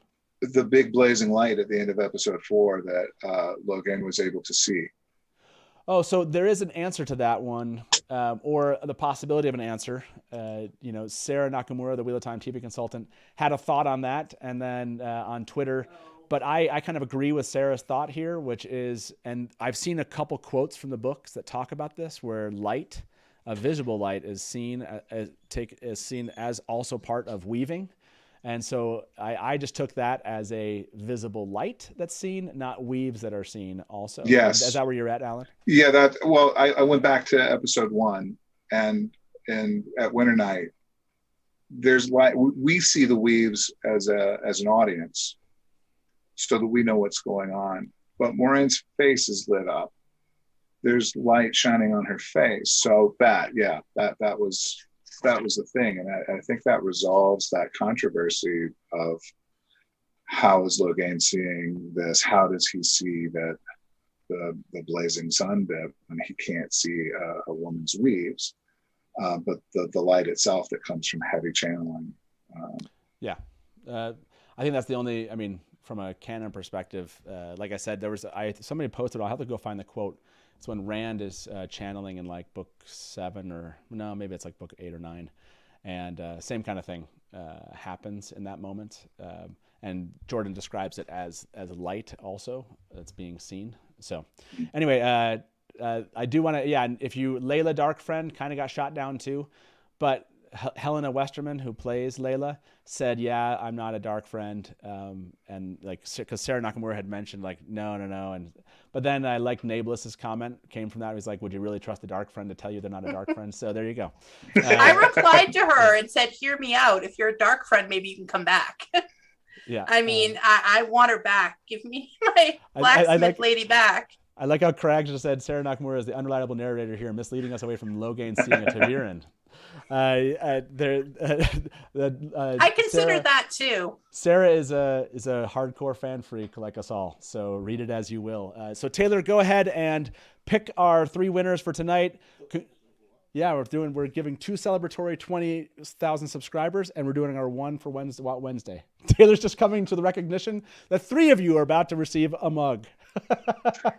Taylor's my mug coordinator. I have to be in here next time. And just, like, look, you can't just leave and expect to be able to be part of these conversations. So 2, not 2 plus our 1. Plus 1 because the 1 no, I've already told the audience we're giving away 3 here. Pick a winner, Taylor. Our first winner of the night. Congratulations. Now we're all paused at this moment. Ooh, there we go. Rant Almore. Congratulations, Rant. You have won a mug. Please check with us here in on Discord. Also, William Reese has won a Dusty Wheel mug. Congratulations. And then Toss the Dice. Rant Almore, William Reese, and Toss the Dice. You've all won a Dusty Wheel mug this evening. Please reach out to us on Discord. You can ask around if you need to find out where to get a hold of me. And you also can check us in social media if you don't follow Discord. If you want to follow us on Discord and you feel capable of following and following the rules of the Dusty Wheel Inn, you should go check us out on Discord. But just remember this. Honestly, I say this with complete sincerity. The Discord is meant to be the hatch home. It is meant to be a place where we talk about the Wheel of Time, but we talk about it just like we do here at the Dusty Wheel. It is not meant to be a place where you just say whatever you want or feeling like saying, and you feel like you can treat other people with disrespect. You shouldn't ever go to our Discord channel if you feel like that's what you want to be doing with fans. It's there, meant to be having a good time, hanging out at the hatch home, and that's how you should post in the Discord if you feel like being there. So if that doesn't sound too bad to you, go join us. The link's in the description. It is a fun place. It's meant to be a kind, loving, warm place like you would go at an inn, like this place. Hopefully you feel that. So congratulations to all three of those winners. Like I said, reach out to me on Discord or on social media if you don't have Discord. And if you want to go on Discord after this and continue these conversations, you can. Just jump into a chat room there, and yeah, you'll have a good time. We have a good time in chat. I love it. So thank you, Bree, so much. If you want to go follow Bree, she's awesome and a huge Wheel of Time fan. Also an author. If you want to go check out her works, her books, you can find her at Mostly Bree on Twitter. Alan, unfortunately, does not have a Twitter account. But maybe you could start puking fractal evil. There you go. People that follow me on Instagram and other places are turning blue, waiting for something to follow. Yes, absolutely. Don't necessarily think you're going to show up on Twitter, but Alan is, like I said, thank you very much for being here tonight. Appreciate you bringing some Theoryland spirit to the show this evening. It's awesome to have you here. Love that you're enjoying the show just as much as I am. So this has been a blast. And tomorrow, just as a reminder, everybody, where's this? I need that. I almost like shut down the whole system, because that's what just happens here. Let me just remind you about this. Yes, tomorrow, Blood Calls Blood. We're going to be talking episode 5. It's an after show breaking down whatever does happen. It's going to be a blast. Be here at 9 p.m. Eastern. And we might even do something on Friday. So for those of you that can't be with us there that night, we're thinking maybe doing a watch party for happy hour. Basically, my lunchtime during work. It'd be fun to go back and watch this with you guys and talk to you about it. So like I said, please keep that in mind. And also, just as a reminder, you should go check this out, guys. This is Inside the Wheel of Time. It is the official podcast, which I have the great honor of, official, Taylor looked at me as like, what, official after show that I have the great honor of hosting. And in this moment, I had the chance to interview Zoe Robins and then actually speak with Daniel Green, Rhythma, and also Critter about their thoughts of episode 4. So this was a great episode. Please go check that out. It's on Amazon Prime Video. So with that being said, thank you all for being here again. For my guests, for all of you that called in, you're amazing. This is a lot of fun. And yes, hashtag puking fractal evil should be your walk away quote from this. If I don't see you before tomorrow, please check us out, like I said, in the after show Friday night or Thursday night. That's what it is. Thank you all. That's it. I think that's it. Taylor, did I miss anything? No. Taylor's giving me the cut it. We're done for the night. It was a lot of fun, everybody. Have a good evening. Like we say around here. Good night from the Dusty Wheel. And welcome to the Dusty Wheel. Hey, welcome back to the Dusty Wheel. You went right to kill it. Look at you. You're all ready. You're just done. I mean, this is like this is really well. And now I'm like, great, my turn. And if you don't like that, and you want to say, well, Robert Jordan could have made the two rivers all white. He could have, but he didn't. So, just complimented me on my dress, and as you can clearly see, I'm sad. I see Nakomi as something along the lines of a Shadar Haran analog. It does make sense why it outlasted the breaking. Yeah. See, this is why I have Therese in the show, because she's going to correct everything that. Hey everybody, welcome to the Dusty Wheel Show. What? Meme Off Challenge! Yay! Like baby face mounted on like a huge body. So like all of a sudden, this is not just a traditional fantasy, right? There are sci-fi And elements. just a moment for those that are ago, kind of interested. Rafe tweeted something. So let me get my guest in here with me. And probably, I would say, put in 70, 80% of the work. I got to be over the shoulder and be like, no,